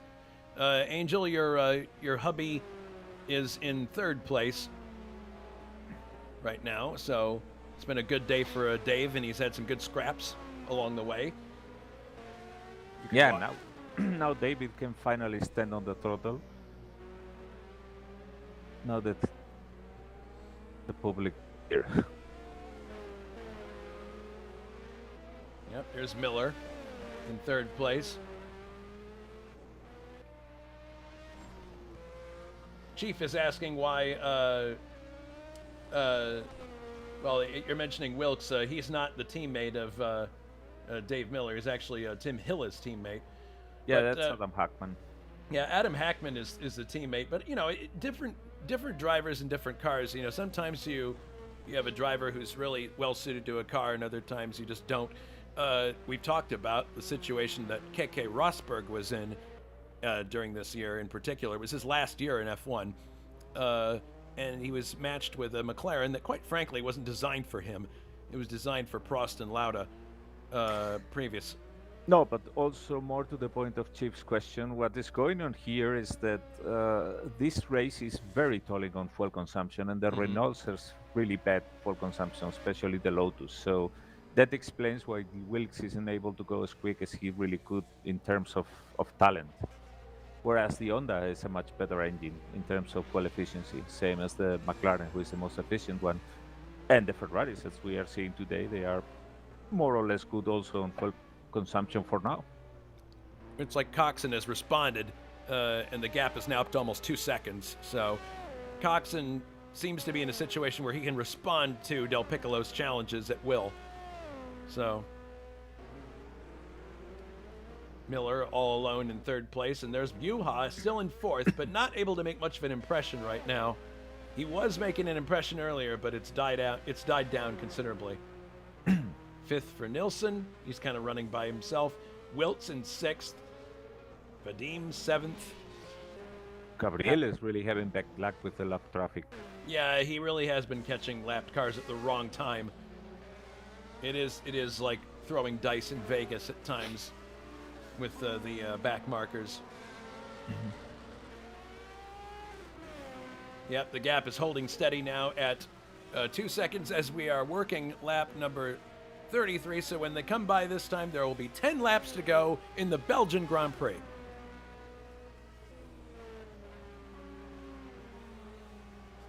I think that Gabriele is closing the gap again a bit. It seems that the poor guy, every time they both come to a lap car, is set back, and then there's again that mountain to climb.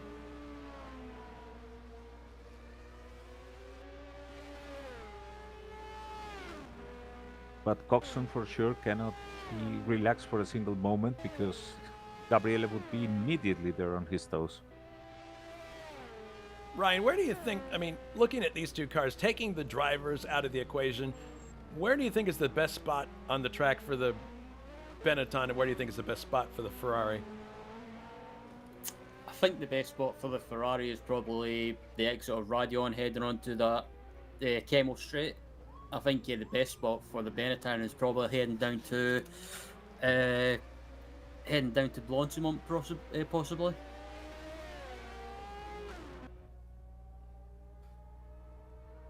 Well, the gap's down to 1.3 now, but it's probably going to seesaw like this for the rest of the race, I would think.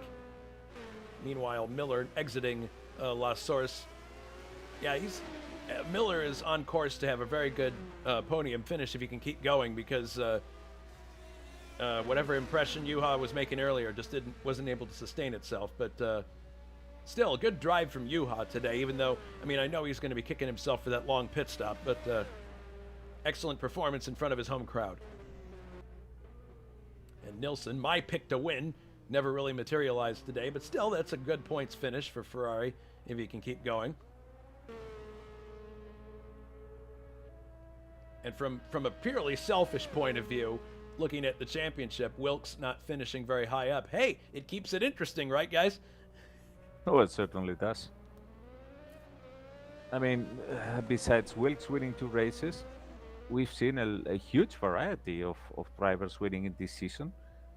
And sometimes even with dramatic changes. I mean, look at Anders, how dominant he looked at the beginning of the season, and now he's there quietly in fifth position.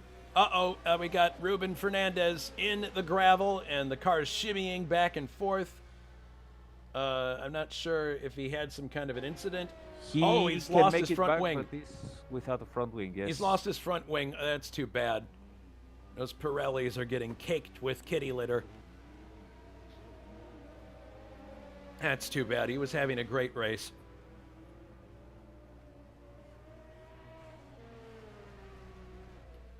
Letting now the other cars by.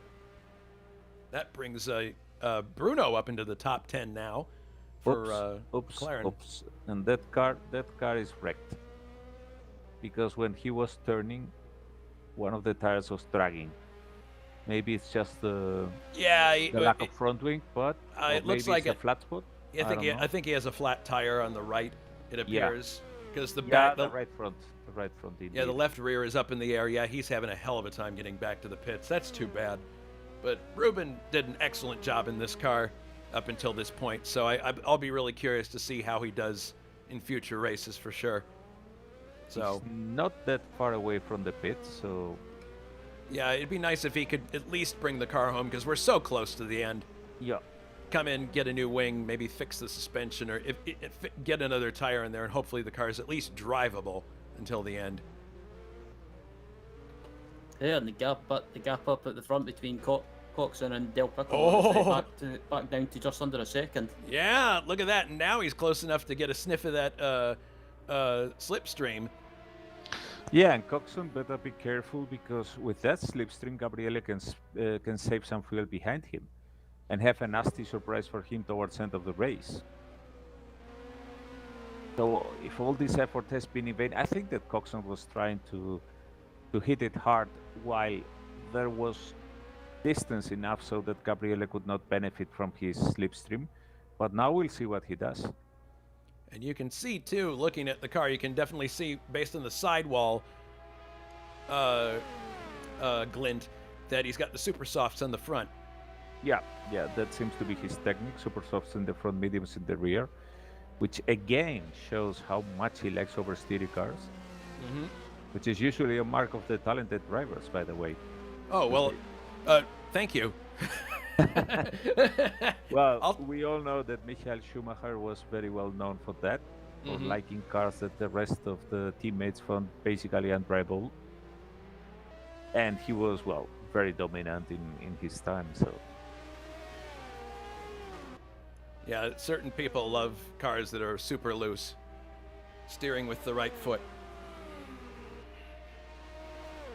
So the gap is now like about a half a second. So now the question is, can Coxon respond? Or are we going to see the seesaw go back the other way? And it seems that Ruben Fernandez is having big difficulties with the AGS. He's signaling pits again, and I can see that his steering is moving a lot and not straight when the car is going in straight line. So he's probably trying to go again for repairs. Well, we if they will couldn't see. have repaired it the first time, I doubt they're going to be able to repair it the next time. Yeah, that's the case. Yes. But well, whoop, he's out. It's too bad. Well, he had a good run I mean, going. out of the track. Oh, But he's back in. Fortunately, didn't hit any barrier. But that car is very unstable. yeah, well, I mean, well, he's still moving at a decent clip. I mean, at least he can, bring the thing home in 12th. That's a good finish in this car, regardless. I mean, hopefully he can bring it home. He doesn't have very far to go. About 9. Yeah, he's coming back in again here. But again, I really, if they couldn't have fixed it the first time, I don't see what the difference is this time. Yeah. Coxon again opening a nice gap at the front. Yeah, he's just putting Ray Radal a lap down now. Yep. And also putting him in between Gabriele and him, which is again that's very clever move. Once again, Gabriel not getting the traffic breaks he would like. Well, he dispenses with them okay. Yeah, but still, those are precious tenths of a second.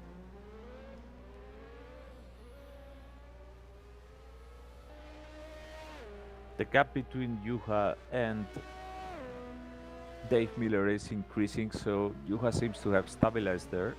Yep. Shame for him being out of the podium when it was so close in his home race, but we'll see. I mean, the race is not yet over. I don't think you can entirely tack it on that pit stop snafu because, they came out almost together, and Miller definitely was able to pull away, so. Yep. Whoa, Coxon now 3.8 seconds in front of Gabriele, nearly 4. Yep. Something happened to Gabriele there. Or maybe, I don't know, maybe that's the partial sector.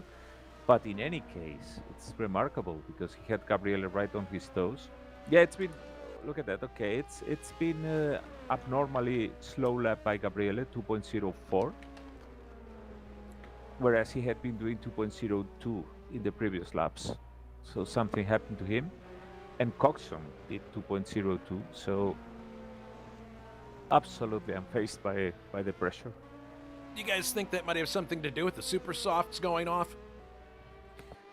I don't know, because he did the previous stint like that, and this time the car even weighs less, so I don't think so.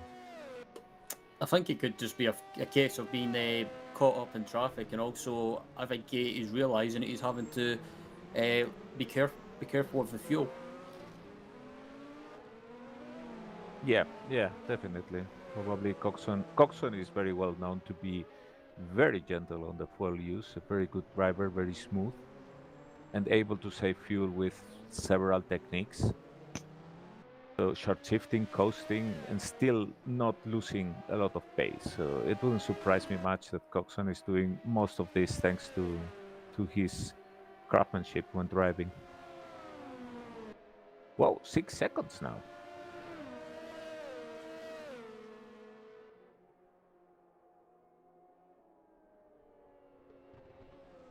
Looks like he may have had a little more in hand than we thought. Although Del Piccolo might have been held up there as well. But assuming that... still a big gap. Yeah. Well, assuming that that Richard is able to pull this out, I mean, I would think, gentlemen, this is going to be a fairly popular victory in the for those in the paddock, because Richard wasn't able to run many races last year. He had a lot of things going on in real life that got in the way. And, to be honest, I think there were times when he just wasn't quite, his heart wasn't quite in doing it, because he had other things that were consuming his attention, again, in real life. But he is running full-time this year in the Ferrari team, and he did have bad luck to start with, but he's, I don't think anyone's going to be sorry to see him take a win today, because it's been a while, and he certainly is well liked by everybody here for the work that he puts in behind the scenes, and And I think he's a respected driver on track, too. For sure. Yeah, definitely. Gabriele has had to slow down to 2.04, and that's quite indicating of fuel problems. Well, I there you believe go. that he's probably looking at the laps that are remaining, and it's like, oh, I got sucked into the battle with Coxon, and now. But let's see what happens with Coxon. Coxon now also has slowed his pace nearly to the same as Gabriele, so it was like, it seems they were playing chicken to see who was going to lift before.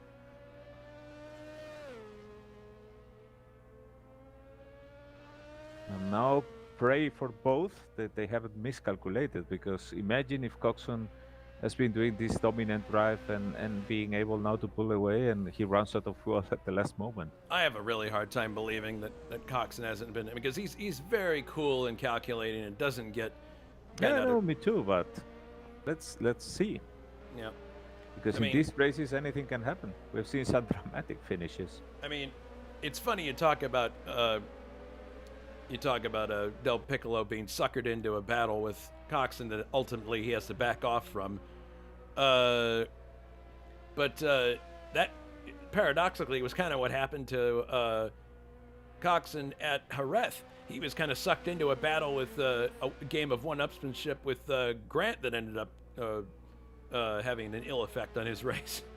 And that was an uncharacteristic thing of Coxon then. We mentioned it at the time. Usually he stays cooler than that. But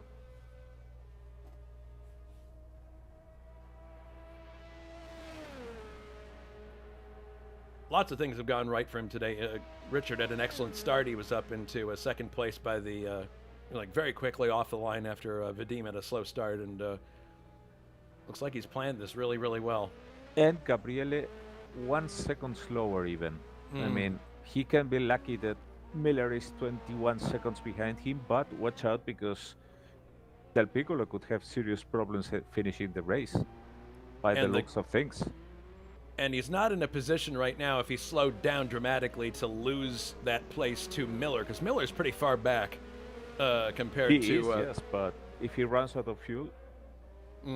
Yep. There's a potential there that Miller could be elevated to second if that happens. We'll have to keep a close eye. And then we have Boss in fourth place. Nilsson, fifth. Wilkes in sixth. We haven't seen a lot of him today because we've been busy looking elsewhere, but another consistent drive from Richard. And it looks like we had another retirement, Ruben Fernandez. Yeah.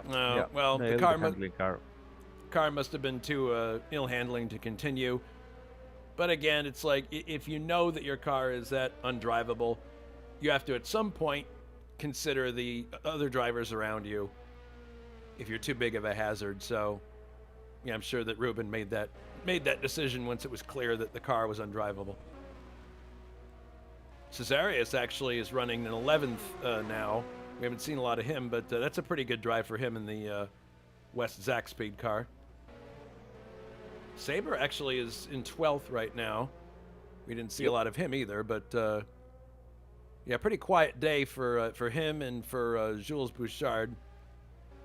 Yeah, but like at the start for David Sabre, because he obviously was he got damaged and that's right, he did. You're right. And that wrecked his whole race, I think. Yeah, well then I guess you could call this a pretty decent recovery drive then. So it seems that Gabriele is now going a bit quicker, not a lot, not quicker than Coxon, but a bit quicker. Well, actually, yes, actually quicker than Coxon, but not by a much.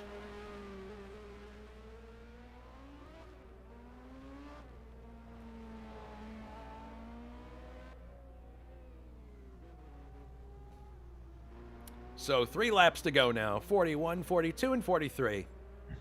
Until the end of the Belgian Grand Prix. It's been an interesting race. The cream rising to the top, I think you could say, about this race.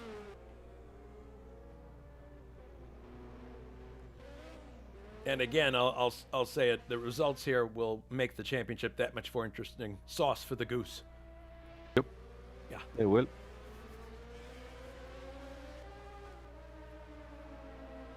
While we have a moment, do you guys have any thoughts about next week's race at Trenton? I'm looking forward to it. Trenton is always fun.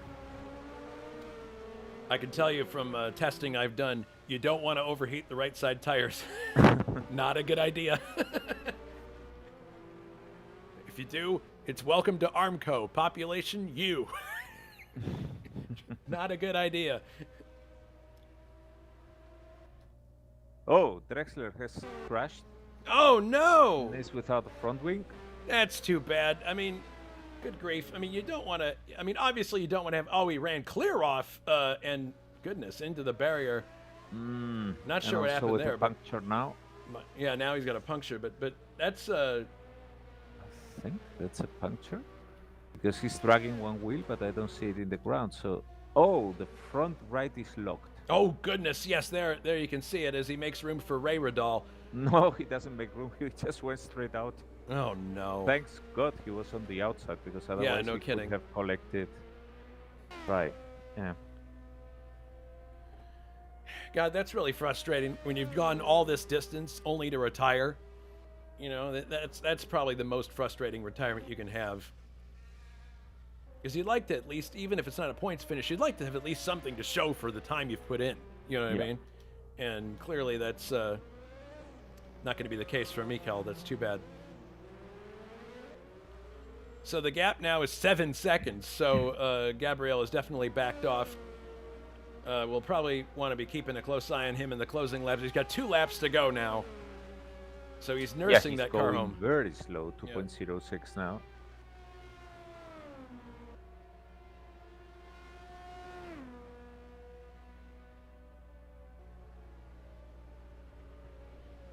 Whereas Miller is flying 2.02.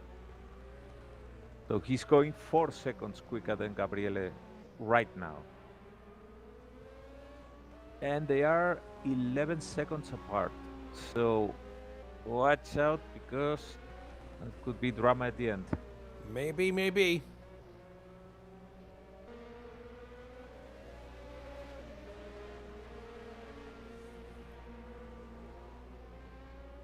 Del Piccolo puts a lap on Bruno Pagiola, the lone Minardi left in the race. Yeah, we're never going to know, unfortunately, if Ruben's engine would last because he had an accident. That was going to be a chance for us to see if the engine would go the whole way. Oh well. So Coxon getting close to starting his final lap here.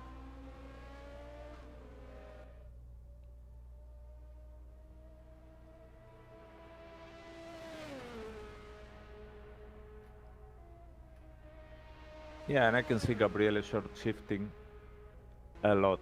And this is something that hurts you very much in the BMW engine, because it has a lot of power, but it has a very narrow power band. So if you let the RPMs drop too much, it's hard to keep it moving. Gabriele is doing a great job at that, because his pace is not... I mean, when I see the shift points that he has, it's amazing that he can still do quick laps. Although now he did a much quicker one. And I'm not sure if he saw Dave Miller coming, or if he ran the calculations again and thought that he could do something. Or if he had been saving fuel for this. Who knows? We didn't talk a lot about the car differences here, but the Ferrari used Garrett turbos for the first time here. And Lotus, they had reverted to their 1985 rear suspension. Quickest lap now. Oh, there you go. Yeah, he seems to have realized that he had ample fuel. No. So he wants at least to get the quickest lap of the race, maybe. Yeah, and the Renaults in this race, they're running 904 brake horsepower. The Ferrari, by comparison, 925. And the Williams Honda, 938. So that gives you an idea of the power situation. So yeah, it really does appear that the Renault in race trim was outmatched today in a lot of ways on this track. Yeah, so there you go. The numbers tell the tale as well as what we're seeing on the track. Coxon coming around now on his final lap. a guy who does a lot of work behind the scenes. Frankly, work that is not the most visible. He does a lot of our research in getting mods ready. He's particularly good at finding pictures that nobody else can find. He's very, very good at that. I don't know how he does it, but he does a lot of work behind the scenes that, frankly, most people are oblivious to. And not always does he get to enjoy the taste of success the way he is going to right now, coming out of the final turn. Richard Coxon of Sheffield, England, wins the Belgian Grand Prix. Brings it right down. Excellent, and we have Gabrielle finishing in second. For Ryan's prediction. There you go, Ryan. You picked the right guy today. And Del Piccolo is going to join in the donuts too. Miller is going to finish in third. There he is. Yuha is going to finish in fourth. There he is, coming across the line. Forza Italia too. Ferrari takes another win. That's their second win of this year. Nilsson coming down to the bus stop. He's going to finish in fifth. So a good points day for Ferrari. 11 points total in the championship. That'll give them a healthy position going into round 6. Wilkes still on track, but he's going to finish in 6th, it appears. Damage limitation for him. Yeah, his car looks like it's not in the best situation right now, but he's going to bring it home, it looks like. Well, with Coxon getting the win, I don't think the championship is going to change. Yeah. Oh, one thing about the Lotus, too. They reverted to the 1985 rear suspension without those hydraulic jacks on top of the suspension mounts due to reliability concerns. Probably scrutineer concerns, too, I would gather. But, yeah, there's Wilkes taking 6th. Good job for him. And Vadim is coming home now in 7th, just ahead of Adam Hackman. Look at this. That was a lot closer than we thought it was, but Hackman trying his damnedest to catch Vadim, but just can't get it done. Vadim finishes 7th. Adam finishes in 8th. 9th place is going to be Ray Radal. 10th for Bruno, so a nice finish for Bruno Chacon. 11th for Slipinski. 12th, Saber. 13th, Jules Bouchard. 14th is Bruno Paggiola. 15th, Luciano Rocha in the Ozella. And then out of the race, Mikael Drexler, Ruben Fernandez, Grant Radal, Thomas Matusik, John Thiem, Tim Hilla, K.O. McHeels, Francois Remen, Jonathan Asserklinth, and David Jakes was our first retirement after the incident at the start. So that was the Belgian Grand Prix. Reactions, gentlemen. Ryan, we'll start with you. I have to say that was a great race, and yeah, it was. I have to say credit to Richard Coxon for taking a well-deserved victory, and I think most people in the ISO community will be thrilled to see him win. And speak of the devil, we are joined by the winner of the Belgian Grand Prix, Richard Coxon. Richard, congratulations on your victory today. Seemed like a very well-planned and calculated drive. Take us through your win today. Oh, thank you. It was hard work, but I had a plan. Stuck to it. Feel sorry for Tim because he was driving well. He had very good pace. But yeah, just stuck to the plan, waited for the race to come to me, and it all worked out as intended. You had Gabriel back there occasionally seeing if he could close in on you, but we gather based on the visual evidence that you had a lot in hand and you could just like speed up at will. Was that the case? Yeah, but I think I had more fuel than him as well that I could play with, so. But yeah, I was running on the lower boost setting, what we decided on. The majority of the race. If I needed a bit of pace, I'd turn it up for a lap or two. And that's what happened then, so. You guys have any questions for our winner? Actually, how much fuel did you have still in the tank when you finished the race? About 5-6 liters. How much is a lap here? 4.5. Okay, so you had some leeway indeed. That's good. Because at some points, Gabriele did get really close to you. Yeah, he got very. I seemed to be quicker on the straights and going up through Eau Rouge. Or Redillion, as the kids are calling it nowadays. So I knew that was the main place he'd try and overtake, but if I had the legs on him there, I'd be okay. Yeah, it seems that there was some understeer, aero understeer or push if you were following another car into that turn. I don't know if you had many situations where you could feel it, but we could see that drivers were usually taking it easy there. Yeah, I think I had it one lap with Hiller. I think a lap or two before. I'm assuming he disconnected. I don't know what. Well, he must have, because he didn't crash or anything. It was a computer error, unfortunately. So. But yeah, I hope I'd have had enough to beat Tim Hiller, but we were very quick. But yeah, dirty air were a problem at times, but it's inevitable. We're going that quick through a lot of these corners. It's going to create a massive wake. We are also joined by the second place finisher, Gabriel Del Piccolo. Gabriel, excellent drive today. From our vantage point, it appeared your car was quite loose. You had a really scary moment at that one fast left-hander before the bus stop.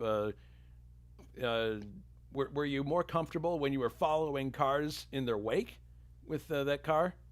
No, missed some concentration. And I lost the car, and near lost the car, and into bus stop, and I was bloody lucky to save it. Well, still, I mean, it looks like you had definite pace today, but you slowed down a bit towards the end. Did you have fuel concerns coming to the end of the race? Yeah, absolutely, yes. I had fuel consumption issues, so I had to save fuel, and I finished the race with half a liter. Oh my goodness. Oh, that's tight. That is very tight, yes. Goodness. We are also joined by the third place finisher, Dave Miller. Dave, excellent drive today. Angel says hello. I'm curious about after you made your pit stop, you came out of the pits right with Juha, and it looked like we were going to be treated to a good scrap there, but it looks like you had the car really well placed to get yourself solidly in third. Take us through that post pit stop situation. Well, I think Juha had a slow pit stop, which is what let me close the gap. And then after that, I just came out just in front of him and just kept on doing what I'd been doing for the whole race up to that point. Just kept hitting the marks and giving everything she would give.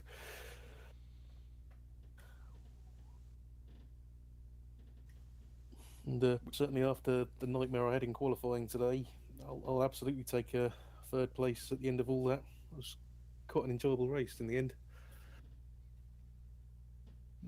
Well, we also have Juha in the booth, so he can give us an idea of, like, was that the random chance of more time being added to the pit stop that's built into the mod, Juha? Oh, I think so. Well, it was 10 seconds quicker than Monaco, but it's still 10 seconds slower than it should have been. So, yeah, that dropped me back, and maybe I pitted too late. Because my tires were still decent at the end. Starting to think maybe I shouldn't have pitted at all. But in any case, going by the gap, I still would have ended behind Dave. So wouldn't have changed anything really. I think I ran too much wing. So car was really nice on a full tank.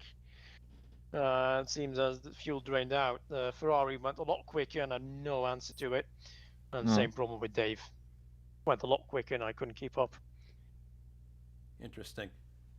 So well, I saved a lot of fuel. So I had enough left to do fastest lap at the end, and then sod it. Well, Looking ahead, gentlemen, the next race on our calendar is Grand Prix La Batte du Canada in Quebec at the Circuit Gilles Villeneuve. What are your thoughts on this track? This is going to be another one I think where fuel's a concern. Would you guys agree? Let's start with our winner, Mr. Coxon. It could be, it's another start-stop natured circuit with some quick sections again. So, yeah, fuel will probably be. I think fuel's always a factor in these cars, bar the odd race. But yeah, it should be an interesting one. Gabrielle, what are your thoughts on heading to Montreal? Not the best race for my BMW. Why do you say consumption that? Fuel consumption there will be a great issue. Do you have the same fuel consumption concerns, Dave? Well, when we did this race last year with the 91 cars, I crossed the line with 0.1 litres in the tank. So, yes, fuel's going to be very tight. Oh, goodness. Juha, what do you think? I'm not going to pronounce it. Theoretically, had a good chance today, and we'll see what happens. So I'll ignore the races where fuel consumption can help my car, because it apparently doesn't help at all. Mm-hmm.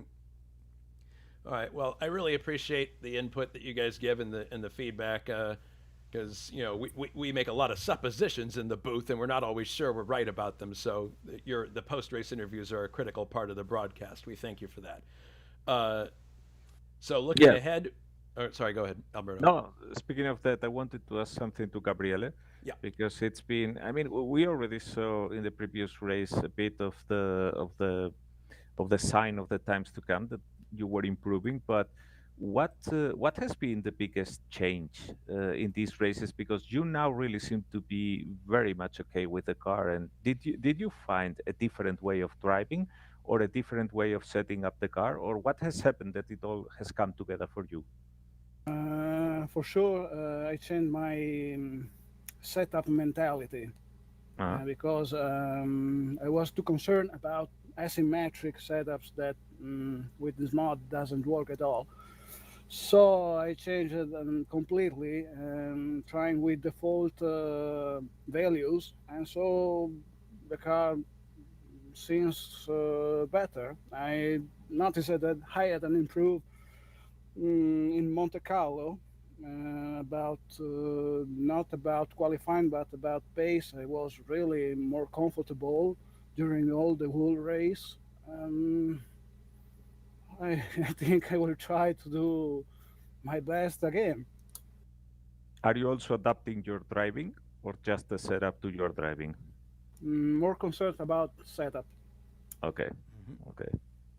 So what about Coxon? I mean, this has been really a race where everything came together for him. So I don't think that has been a huge leap forward for you anywhere. I think it has been adding up here and there, and finally everything came together. Is that the case?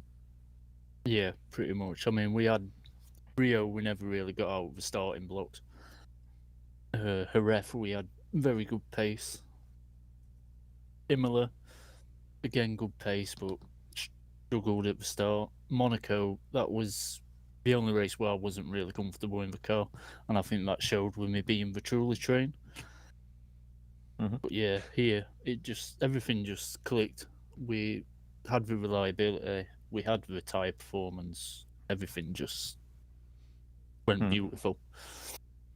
And Dave, even if there have been no big changes in your car at all, how does it feel some races into the season? Because there's always an adapting needed, especially with these cars that are so different from things that we have dreamed before.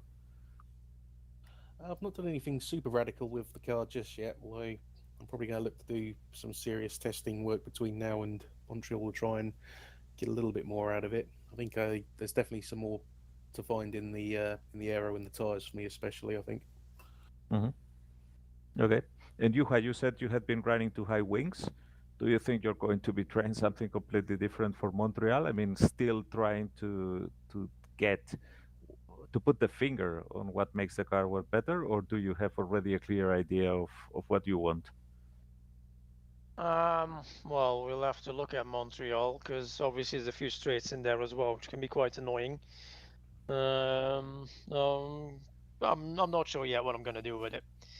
But Okay. it appears today that I ran too much wing, so I can get away with running a lot less. So I'll probably have to look down that alley the next races. Mm-hmm. All right. Well, thank you all very much. It's been an exciting race once again. And just to remind everybody before we go, what's coming up next week here at ISO? It's USAC Racing. We actually turn right this time. It's not the Gabrielle 200. Sorry, Gabrielle. It's the Gabriel 200. You're from, welcome. From Trenton International Speedway, the Kidney Bean. And that's a 200-mile race. Actually, 201 miles mathematically because it's 134 laps on a 1.5-mile oval. But that's next week at 2000 CEST. And then we have a week break. Easter Sunday comes and goes. And then we have the next USAC race at my home track, Michigan International Speedway, the Norton Twin 200. Exciting stuff coming up, turning left and occasionally right. So, any parting thoughts? I just want to say thank you to you two, and Ryan as well, sorry. For doing these broadcasts, we bring a huge amount of joy and to a lot of people, so thank you. Yeah, this is the part where you can crack open a pint and sit back and watch your race from our point of view. But yeah, it's fun doing them, and you guys put on an excellent show. So, all right, well, we'll close out the broadcast then, and you'll be guided by Jonathan Asserclint next week for USAC. So for Alberto, Dave, Gabrielle, Juha, Richard, and Ryan, this is Jason White saying so long from Spa. See you next time. Please be safe.